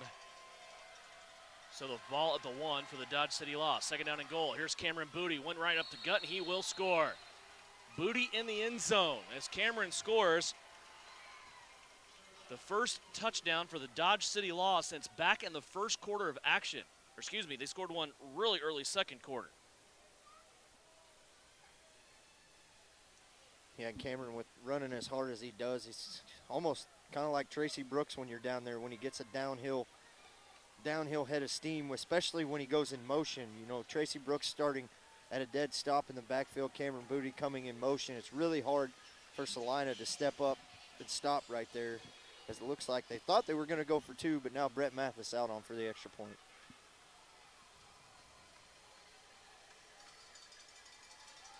Mathis on for the point after. Had one blocked earlier by Latimer. Trying to make this a 15-point game. Snap a little bit high. Mathis, though, puts his leg into it, and he gets it through the uprights. 38-23, that brings us to a media timeout. 3:19 left to go here in the third. Salina 38, Dodge City 23 here on KINA.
Tony's Pizza Event Center, 3:19 left to go here in the third quarter. Dodge City has scored their first points since back with 11:37 left to go in the second quarter. And Brian, I know that last drive was aided a lot by that pass interference penalty, but Dodge City did a nice job of riding Cameron Booty down the field for a touchdown. Yeah, Dodge City's going to stay. You know, I'm surprised that they haven't just kind of gone away from the run, but altogether. But Booty continues to be the guy that they go to. You know, you mentioned the pass interference play, but also let's not forget, you know, prior to that, hate to bring it up, Kendrick Harper had that potential interception that you know, just kind of slipped out of his hands. He did come back just prior to coming back on the air. Got at least 15 push-ups in behind the bench. So he is kind of taking matters into his own hands on that one. Yep, K-Hop had one up in the air that was ripe for the picking and just could not bring it in. And Dodge City goes through and they continue the drive. Booty in the end zone, 38-23. The leading rusher from Champions Indoor Football this year by 15 yards over Tracy Brooks. Showing why. A really well-designed scheme for him by Richard Davis and this Dodge City coaching staff.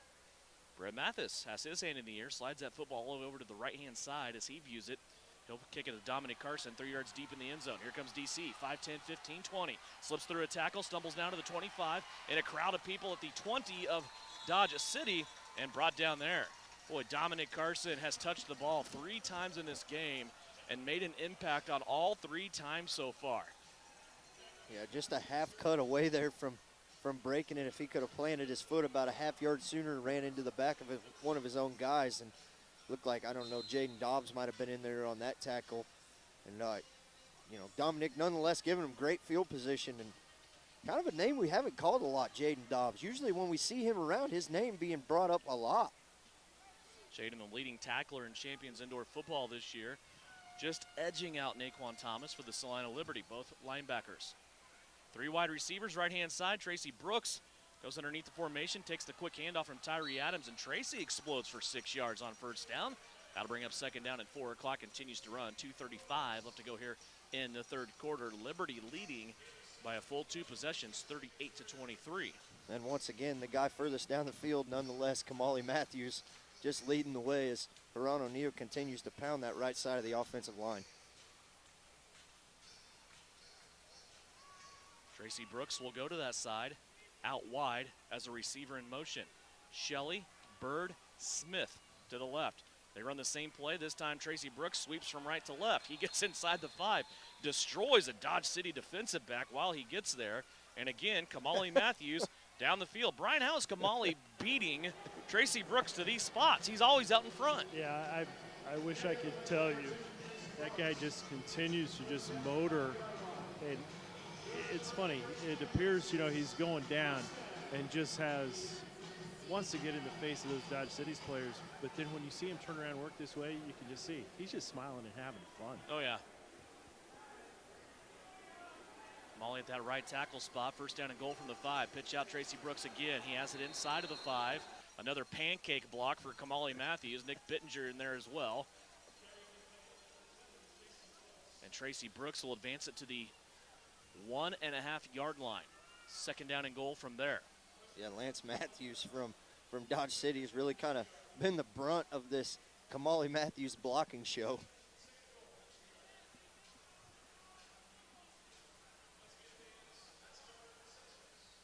From the 2, second down and goal.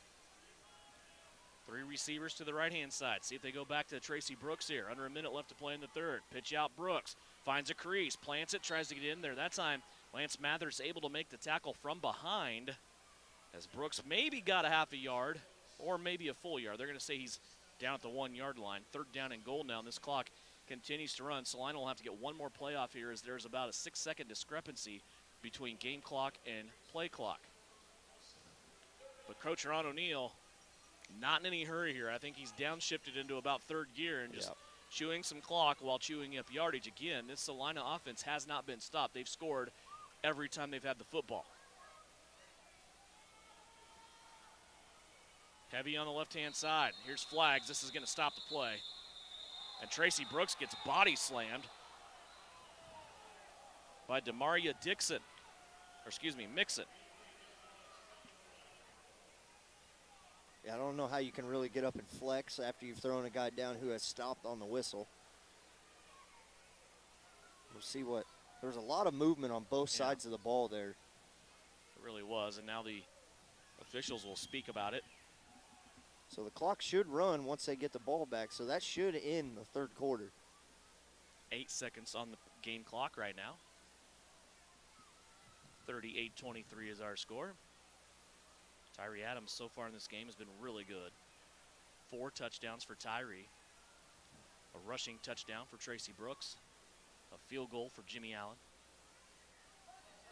Offsides against Dodge City. That will amount to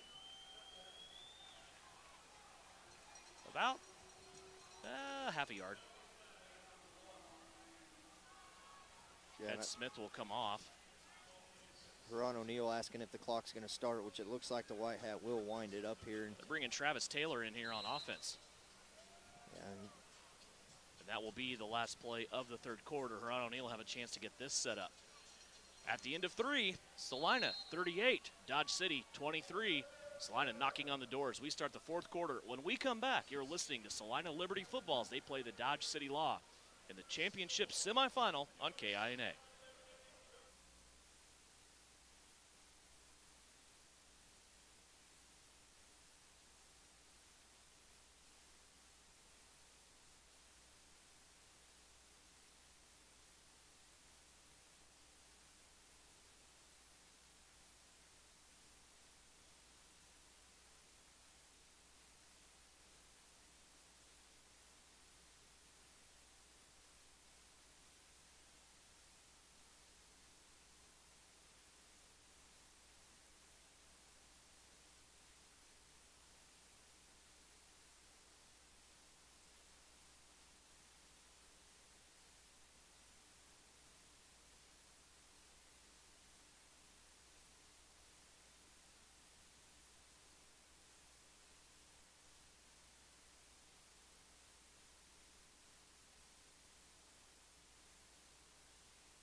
Just about ready to start fourth quarter action.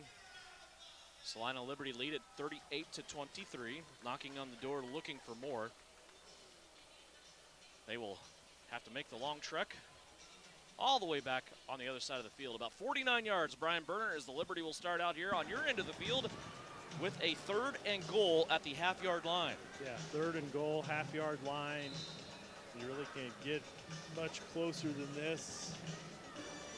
And I would anticipate Tracy Brooks. Well, Travis Taylor, the defensive end, is in there now. There you go. We used to see this formation a lot. We have not seen it this year at all. But Travis Taylor will line up as basically a lead blocker in front of Tracy Brooks in the I formation, and Tyree Adams will be under center. That's exactly where Tyree Adams is going to line up. Taylor right behind him. Tracy Brooks behind Taylor in the I. And movement all over the place. This started out on the left edge with Waheem Bird. And now Nick Bittinger rips his helmet off. And he said he's going to take the penalty. Does the official? Said that's on 5-4. Oh, man, that just kills you. Get a penalty on the defense, it's 6 inches. You get one on the offense, it's 5 yards. Yeah, it was just a tough break there, and Nick knew it as soon as he jumped. And you like a guy who will own up to that. He wasn't trying to blame it on anybody else. I just jumped to start. And we interviewed Nick, I believe it was at Sioux City, and just one of the most down-to-earth guys you'll talk to on this team. Taylor off the field now. They put an extra receiver back out there. So it's Tracy Brooks and 3 wide receivers. Tracy's lined up as a receiver, and Dodge City's going to come in, and they are going to level Tyree Adams. Back at the 13-yard line is where he's going to land, but he was hit at about the 11. They're going to say Tyree had forward progress there, and boy, that did not take any time at all as Dodge City brought the blitz. And now Coach Ron O'Neill will have to bring Jimmy Allen. Yeah, really no time. Tyree barely even got the ball in his hand. He couldn't even take a 2-step drop, and Dodge City was right there in his lap. That was sacked by committee, Brian, for the law. The only thing that comes to mind is that quote from Ron Burgundy. That escalated quickly. Yes, it did.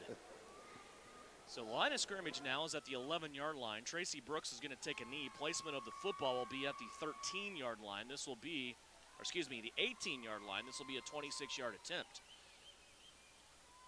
Early on, fourth quarter. Snap is good, placement is down. Jimmy Allen's kick is up and good. He remains perfect on the day. And that's a huge kick, guys, because now Salina has reestablished a 3-possession lead. Yeah, and Jimmy Allen right there, you said it being perfect. His kickoffs have been excellent. Maybe going for, he is 3-time, maybe going for that 4-time player of the week as we cruise on into Champions Bowl 6 next week. 41-23 is our score. 14:04 left to go in case you missed it last night. The Omaha Beef won on their home field at Ralston Arena. Of course, a big home field advantage there whenever you play at Ralston Arena for the Beef. At the Slaughterhouse, they edged out the Sioux City Bandits. Those two have been rivals forever. 40-39, the final score. So the Omaha Beefs sitting, waiting, seeing who their next opponent will be and where they will play. Of course, we mentioned before, if the Liberty hang on and win this game, they are the #1 seed. They will host here in Salina at the Pepperoni Palace at Tony's Pizza Event Center. If they lose and Dodge City wins, then Omaha has to get ready to host the party at Ralston Arena next week, Brian. Yeah, I've been waiting to say this all night, so you queued me up. Here at the Pepperoni Palace, we don't like any beef. Oh, okay. Yeah, there you go. There you go. Nice. Russ, I made you laugh. Yeah, you got me there. It caught me off guard a little bit. I'm glad you laughed. He's been working on that since April. I've been saving that thing up for so long now. You'd have been mad if somebody else would have thought of that. Jimmy Allen has it teed up almost in the middle of the field. Actually, that's a shout out to our old man Tyler Henry. Yes. The king of beefisms. There's a high end over and kick by Jimmy. This is going to be just over the wall. Boy, that barely missed the wall, but it did go over, and that will give Dodge City good field position at the 25-yard line. Russ, I think that is the only thing that Jimmy Allen has done wrong in this game. Yeah, and really it was because the secondary, or the rest of the kickoff coverage team there had beat about every blocker at midfield as that ball just kind of hung up in the rafters up here at the Tony's Pizza Event Center and came down just a skosh. I thought maybe Brian would try to catch it instead of dodging out of the way, but no, he wanted no part of that. Jalen Lowe's gone the distance here for the Dodge City Law. He's back out there conferring with head coach Richard Davis, and he will now relay that play and that strategy to his offensive unit. 13:48 left to go here in the fourth quarter. 41-23, Salina leading. Rusty Becker in there at nose guard, over the center. Lowe steps up, he gets hit, drops the football off to Cameron Booty on the right-hand side, and Booty couldn't drop it low enough to catch that football, was down by his shoelaces. Yeah, and Rusty Becker, just a great penetration there to get Lowe right as he was falling down to get it to Cameron Booty. Second down, still in midfield. Taylor on the right-hand side, Latimer on the left, Becker in the middle. Behind them, Naquan Thomas. It looks now Brashawn Stewart has gone more from a linebacker to a defensive back in this set. He'll join Barfield, Matthews, and Harper. Here's the give. Cameron Booty. Nope, they're going to fake it. It fooled everybody, including me. And Lowe is going to take this on a 15-yard scamper. Jalen Lowe all the way to the 10. First down for Dodge City. They'll move the chains and have a first down and goal from the 10-yard line. What a play. Yeah, Jalen Lowe does it. He plays that read option so well at that quarterback position. Pretty good. Dodge City hurrying up now. Sense of urgency. They run the same play. Lowe out to the left. He'll get 4.5 before he runs into Barfield. Isaiah will stop him there just short of the 5. Travis Taylor also giving chase from behind. Yeah, and Lowe took another shot as Barfield kind of stood him up right there against the wall when Travis Taylor had him wrapped down low.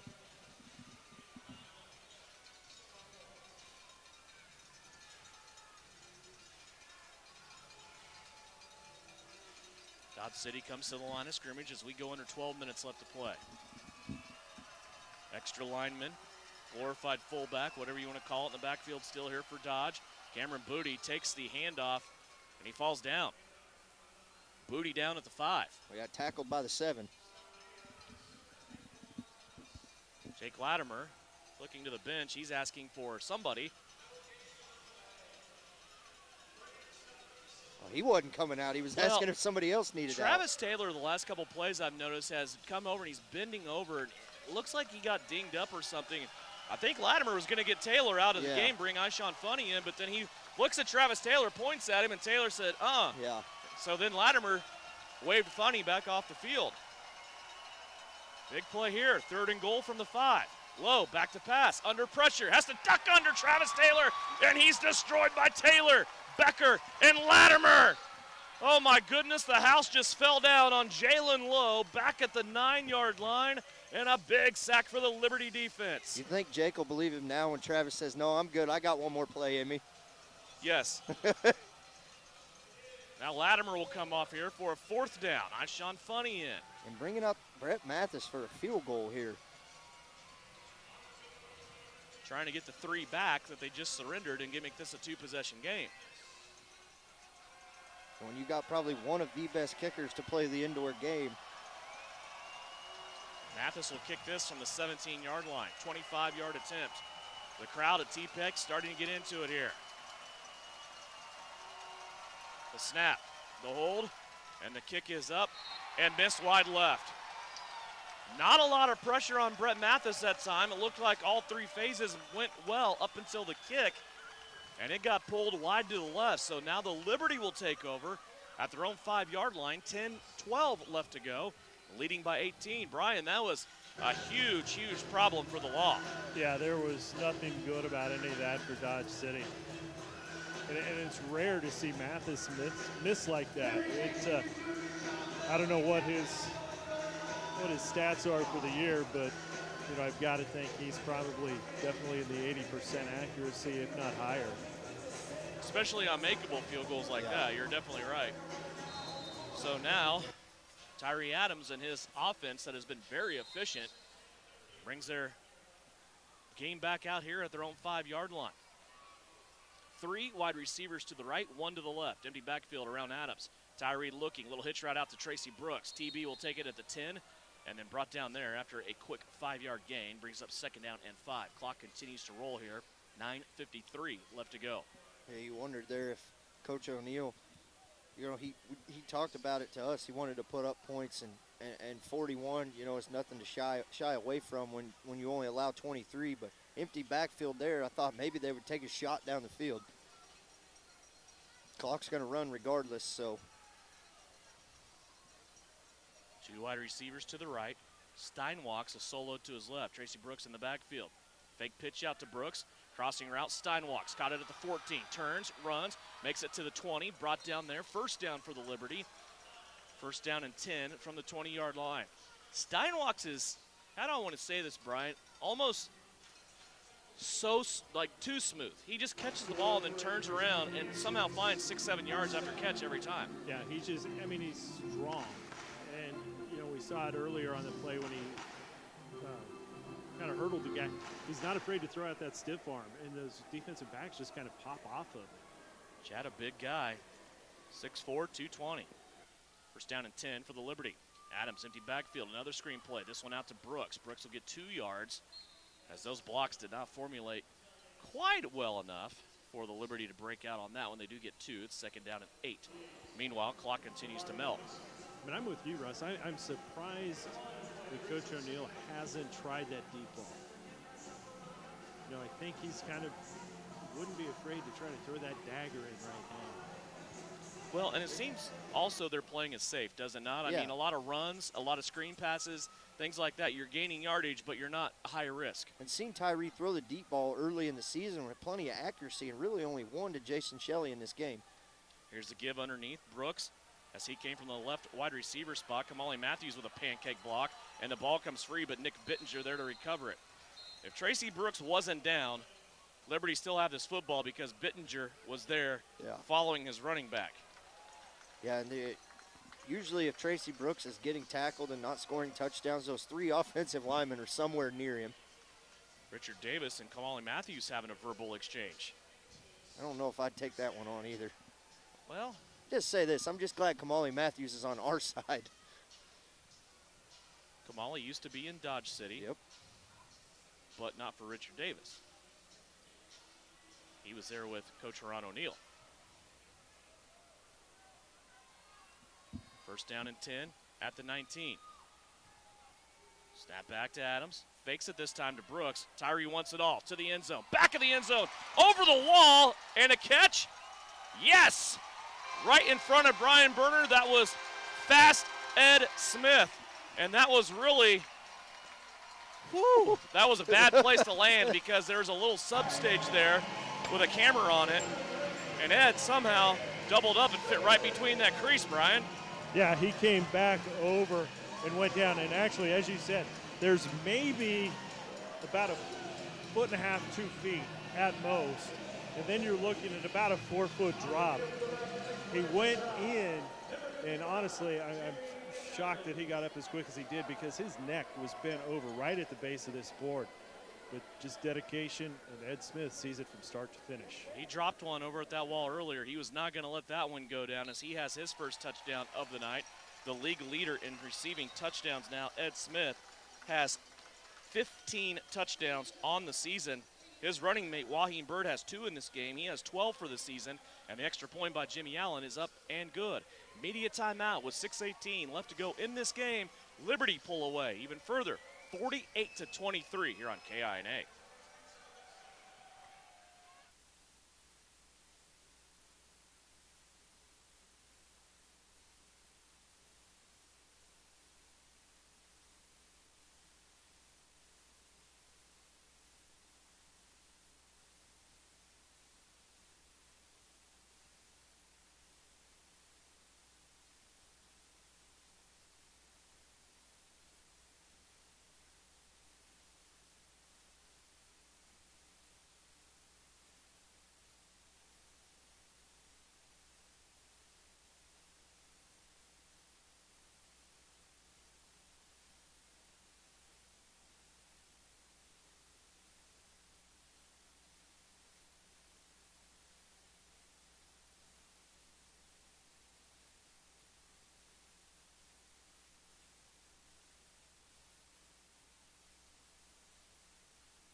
Tony's Pizza Event Center. In the fourth quarter, 6:18 left to go. 48-23 is our score.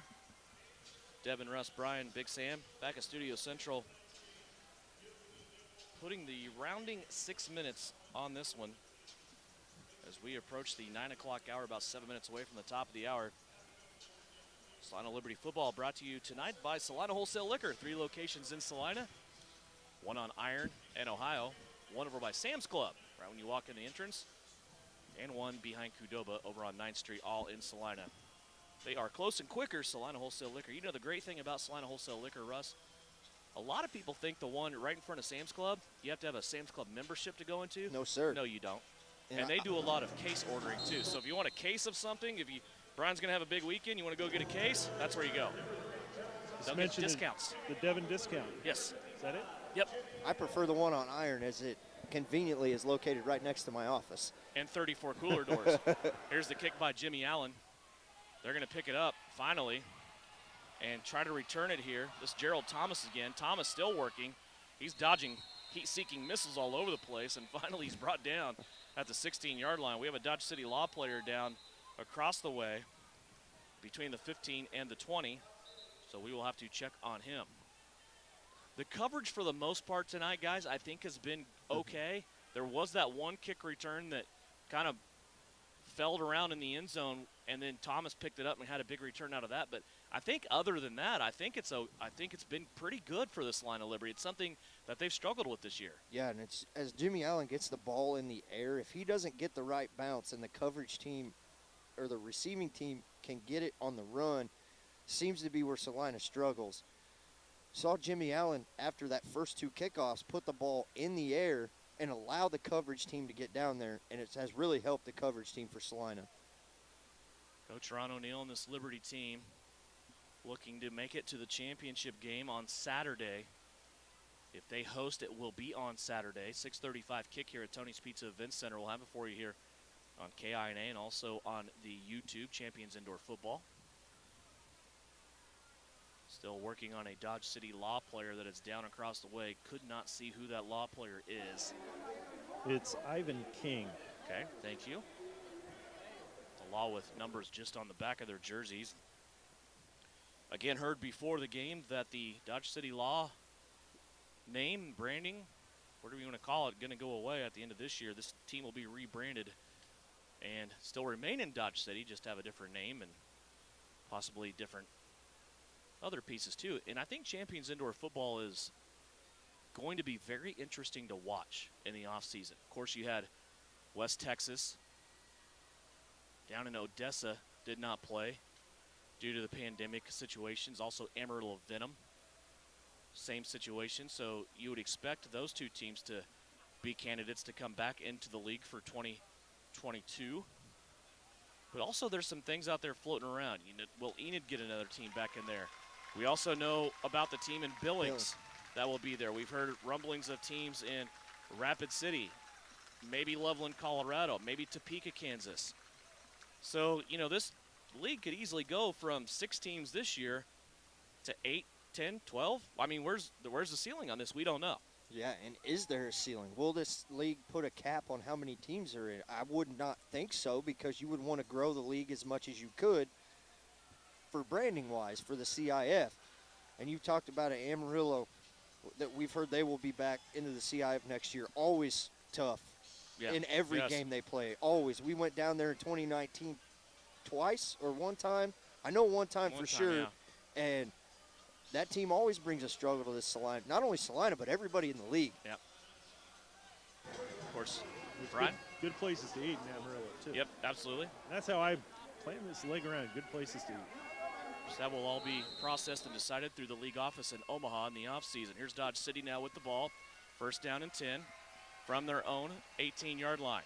Here's the read option. Jalen Lowe dropped the football, but it bounced right back to him. Now he's dancing and looking. Doesn't have anybody. Now he's going to take off and run. Brashawn Stewart behind him. Spin move, splits 2 defenders, and then brought down at the 17-yard line. Jalen Lowe tonight has impressed me, guys. I mean, he has been just a gritty player. And the passing game really not working out for Dodge City for one reason or another, whether it's pressure or coverage. But Jalen Lowe just keeps these drives alive. Yeah, and You know, he gets up the field. He sees the field real well. Give credit to this Salina secondary. Might be one of the better games. I know they don't throw a lot, but when they do drop back to pass, he's up to run. 48-23, Salina leading it. Dodge City trying to crawl back into it. Here's Cameron Booty up the middle, shakes off a tackler. Now a spin move. Booty down inside the 10 to the 7. Booty shaking everywhere on that one as he got rid of 3 or 4 defenders. Yeah, and another first down. As I don't know what their rushing average has got to be, but they got to be averaging 5+ yards a carry. Yeah, and Cameron Booty having a really good game. Of course, we've talked about it, the league leading rusher by 15 yards over Tracy Brooks, and they kind of had polar opposite seasons. Tracy got off to a really good start, and then kind of fell off a little bit because he was doing so much for this team. Cameron Booty came on in the second part of the season and did so much for his team, helped him get into the playoffs. Here's a snap again. Give to Cameron Booty. Slide step at the 7. Made it to the 5, maybe, but then brought down there. Naquan Thomas, Brashawn Stewart, and Dontre Matthews all with a solid tackle at the 5-yard line. Clock continues to roll now. 4:19 left to go in this game. Yeah, as Rusty Becker checks in for Ishawn Funny here as they get kind of notice that really has been the only rotation. I've brought it up before, but when they get down, they play Ishawn Funny when they're about midfield or behind. And when they get in the red zone area, Rusty Becker comes in. Second down and goal from the 5. Becker is in there now. Latimer on his left, Taylor on his right. Under 4 minutes left to go. Here's the fake to Booty. Lowe shakes off Latimer. Now he's in trouble. He gets tattooed by Naquan Thomas at the 10. Boy, Lowe did a really good job eluding Jake Latimer with the spin move, but right when he turned and faced the goal line, there was Naquan with a solid stick. This might be the best swarm tackling that we have seen from Salina. Yeah, we've seen Jalen Lowe get out of many tackles, but if he is hit in the backfield and gets out of one, there's somebody else right there to bring him down. Loss of 4 on second down brings up third down and goal from the 9. IFL first ballot Hall of Famer Haran O'Neal asking this Tony's Pizza Event Center crowd to get off their butts and do some noise. Lowe, empty backfield, back to pass. Here comes Latimer, he's held. Lowe gets rid of the football, and it's going to be caught. What a play! What a play, and Latimer complaining to the official about being held. I thought it was obvious. Yeah. And now the touchdown for Dodge Cities. They execute a super passing play for a 10-yard touchdown. Yeah, once again, Lowe just hangs in there again till the last second to get it downfield to at least give his receiver a shot. That ball was thrown up for grabs, and there was 4 guys, 1 Dodge City player, 3 Salina players, and the Dodge City guy comes up with it. Wow. They will keep the offense on the field here and try to make this a 17-point affair. Right now it's 48-29. 4 seconds left on the play clock. Lowe again with an empty backfield. Has a crease, throws it up. Little shovel pass, Brett Favre style in the back of the end zone, and Dodge City scores again. 3:04 left to play. 48-31 is our score. As we are winding down fourth quarter, Dodge City not done with this game yet. And Brian, what a great play there by the Dodge City Law, but I think everybody in the building thought there should have been a flag on the hold against Jake Latimer. Yeah, Latimer, it looked from this angle like he might have been held as well, but give Dodge City credit. They didn't give up. They got that touchdown. Take advantage of the height. 6'4", 220 Torrance Carr out of Oklahoma State, and then follow up to Zuri Davis for that 2-point shovel pass.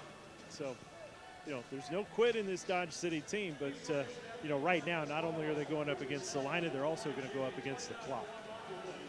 3:04 left to go in this one. Both teams do have all 3 timeouts remaining, and a big drive here coming up for the Salina offense, Russ. I know they have a 17-point lead, but they can put this thing to bed here with a good drive and a time-consuming drive. Yeah, because you're sitting at a three-possession game right now with a 48-31 score. But, yeah, Salina can take this one down, not only take the clock down, but put one in the end zone late in the clock. Yeah, this pretty much seals this one for Salina. Guys, Coach O'Neal kind of shuffling things around right now with his receiving group. He's putting Dominic Carson to be the only one back, but everybody else you're going to consider your all-hands team. As they're expecting this onside kick from Brett Mathis. Steinwalks, Barfield, Brooks, Shelley. Bird, Fast Ed, Travis Taylor all out there on that front line. We got the whole offense except for Tyree Adams out there on this receiving team. But he was asking. Bet he was. Dominic Carson, meanwhile, stands in between his own 10 and 15-yard lines. See what Brett Mathis wants to do here. Dodge City needs to steal possessions. This may be a way to do it. Mathis approaches, and he's going to squib it. And it's going to be attacked and taken by Chad Steinwachs.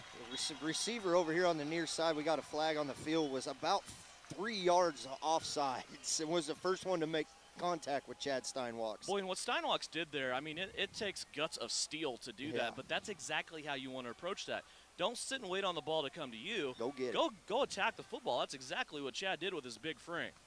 Yeah, because the ball had already gone 10 yards by the time it had got to him, so he knew he had to go up and get it. But clearly, offsides on the kicking team. So that is half the distance to the goal in the indoor game. So Salina will have it first and goal at the 6-yard line. Shortest field of the night for Salina. They had a 16-yard field earlier in this game, back in the first half, in which they scored a touchdown. They have not been stopped on any given drive yet. They have not turned the ball over either. 2:49 left to play. The clock has been started, and it is rolling. 48-31, a chance for Salina to maybe drive the final nail in the coffin of this game. Tyree Adams. Actually, Mitch Kidd into the game now. Mitch Kidd's going to hand it off to Tracy Brooks. So Magic Mitch in there getting some reps as both quarterbacks active here on the playoff roster. Tracy Brooks will take it to the 4. Tyree kind of taking it easy down there behind Brian. He obviously is done for the evening and played a great game. Really his first full game back since that injury at Sioux City. Yeah, he played the first half in his return against Wichita 2 weeks ago. Looked great. 3 touchdowns, I believe, all to Jason Shelley. Yep, 4. Oh, no, yeah, 3 to him. He has 5 here in this game, no interceptions. 12 of 16 passing.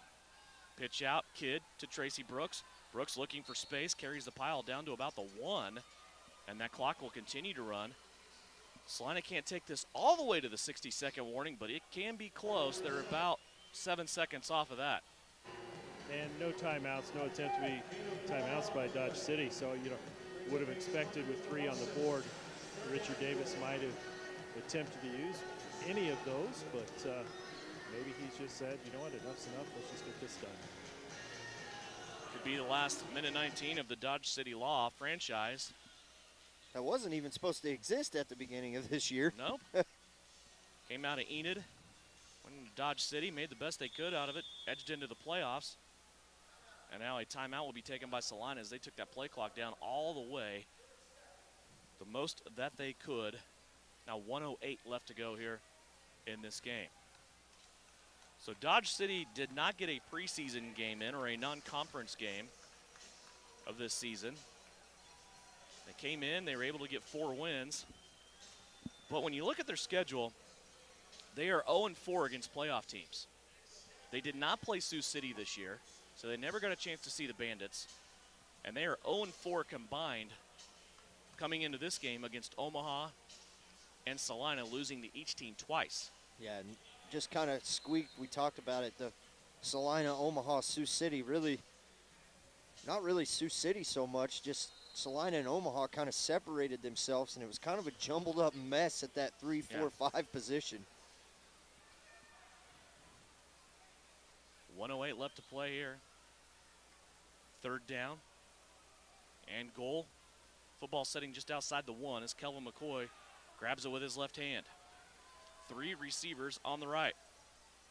Kidd will send him in motion. Handoff underneath. Tracy Brooks, TB2, dives for the end zone and a touchdown. 2nd rushing touchdown of the night for Tracy Brooks, and that will do it. With 1:05 left to go, Salina has extended their lead 54-31. Tracy at midfield now, looking for somebody to deliver that football to. They better hurry up because he's got to hold the snap on this extra point as well. Play clock down to 20. 15. Jimmy Allen looking over his shoulder, waiting on his holder. They're resetting the That's a celebration reset yeah. or something. Kelvin McCoy will snap it back here. Tracy will hold. Jimmy Allen will attempt the kick.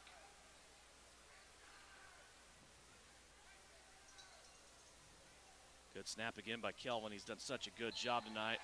Jimmy Allen up and through. He has been perfect this evening on all kicks. 55-31, 1:05 left to go.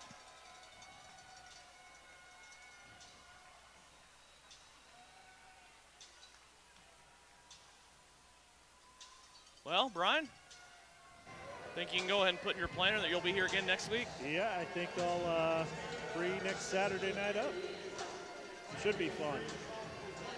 You know, two franchises that play hard, that I think respect each other, but don't like each other. It's what it's all about. Both teams are going to come out and play extremely hard. A reunion of sorts for some of the Omaha beef that used to call Salina home. And an opportunity for Coach Haran O'Neill and his team to finish what they started. You know, it's still, I still think a lot back to that last play a couple of years ago down at Albuquerque. Yeah. And I think ever since then, you know, it's kind of been some unfinished business to take care of. Well, and if you're going to dial up an opponent, I think Omaha is the team because they are the team that gave Salina, as you said, Russ, their only loss of the season. When you look over the last 6 weeks, Omaha gave Salina the best competition. Omaha is one of those teams that can get it done any given way. I mean, they can pass the ball. They can run the ball. They have a great defense. Secondary, middle level, defensive line. Yeah. They're very well coached. I mean, they're a team. It seems like these two were on a collision course when we started the season. Yeah. They were the two teams that were kind of picked. They came in here, and really it wasn't that great of a game. But then when things kind of straightened out and Salina went to Omaha, Omaha was ready from the get-go, from the very first play, and it was a great game. And everybody, as Jimmy Allen's kick goes against the wall about the 6-yard line, it really isn't the same game, thinking about it, as we hit the 1-minute break here with 55-31. Salina has a big lead. Dodge City with the ball as we round it out when we come back here on KINA.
(55-31) our score. 1 minute left to play.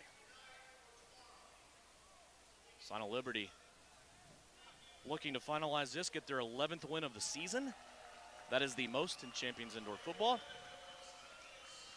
Dodge City looks to take their 7th loss of the season. They will finish at 4-7. And when they reemerge, cannot confirm this, but just hearing rumblings, and of course rumors are fun. Oh, yeah. They're going to Always. reemerge the Southwest Kansas Storm, something like that. Yeah, that's kind of what we heard. Once again, they're rumors.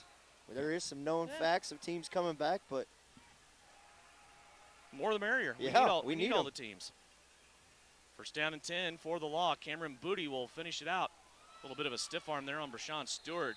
Stewart took a dive could not get him. Rusty Becker comes up to make the tackle along with Isaiah Barfield, as Cameron Booty made it inside the 15-yard line to the 13 and then ran against the wall there, or no? The clock is not running. Now it is. Now they're going to start it. Had to move the chains.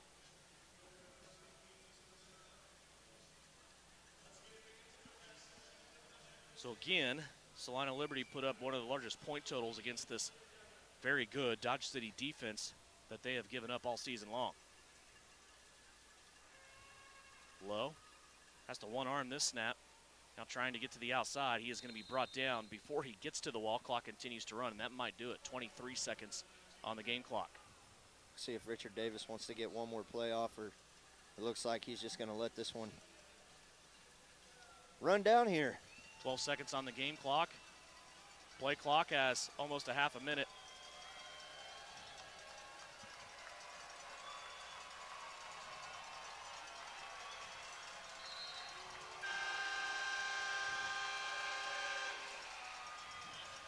And that'll be it.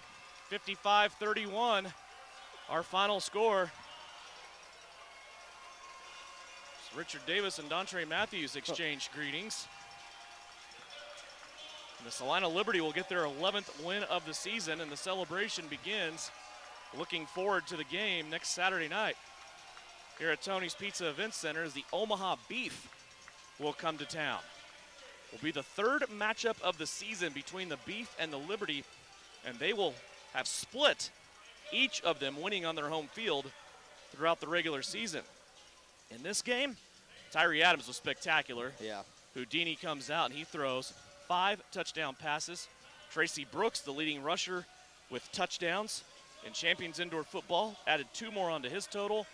Ed Smith, the leading receiver when it comes to touchdowns, adds a receiving touchdown onto his total. Waheem Bird, 2 touchdowns on his total. Jimmy Allen, perfect on the night. Perfect, yes. Jake Latimer. Yep, all the field goals, all the extra points for Jimmy Allen. Jake Latimer, the MVP on defense in this game, he was sensational. As Jake Latimer came in and he was ready to play. He was on special teams, on defense, on offense. He's probably trying to get on offense too. Yeah. And Coach Ron O'Neill down celebrating. As he has a football, he's looking for somebody. I think he's going to. He's wanting to give the football to his dad. Yeah. Okay. So I said, Coach, take your time. Absolutely. Of course, if you missed it in pregame, Ron O'Neill's father here in attendance.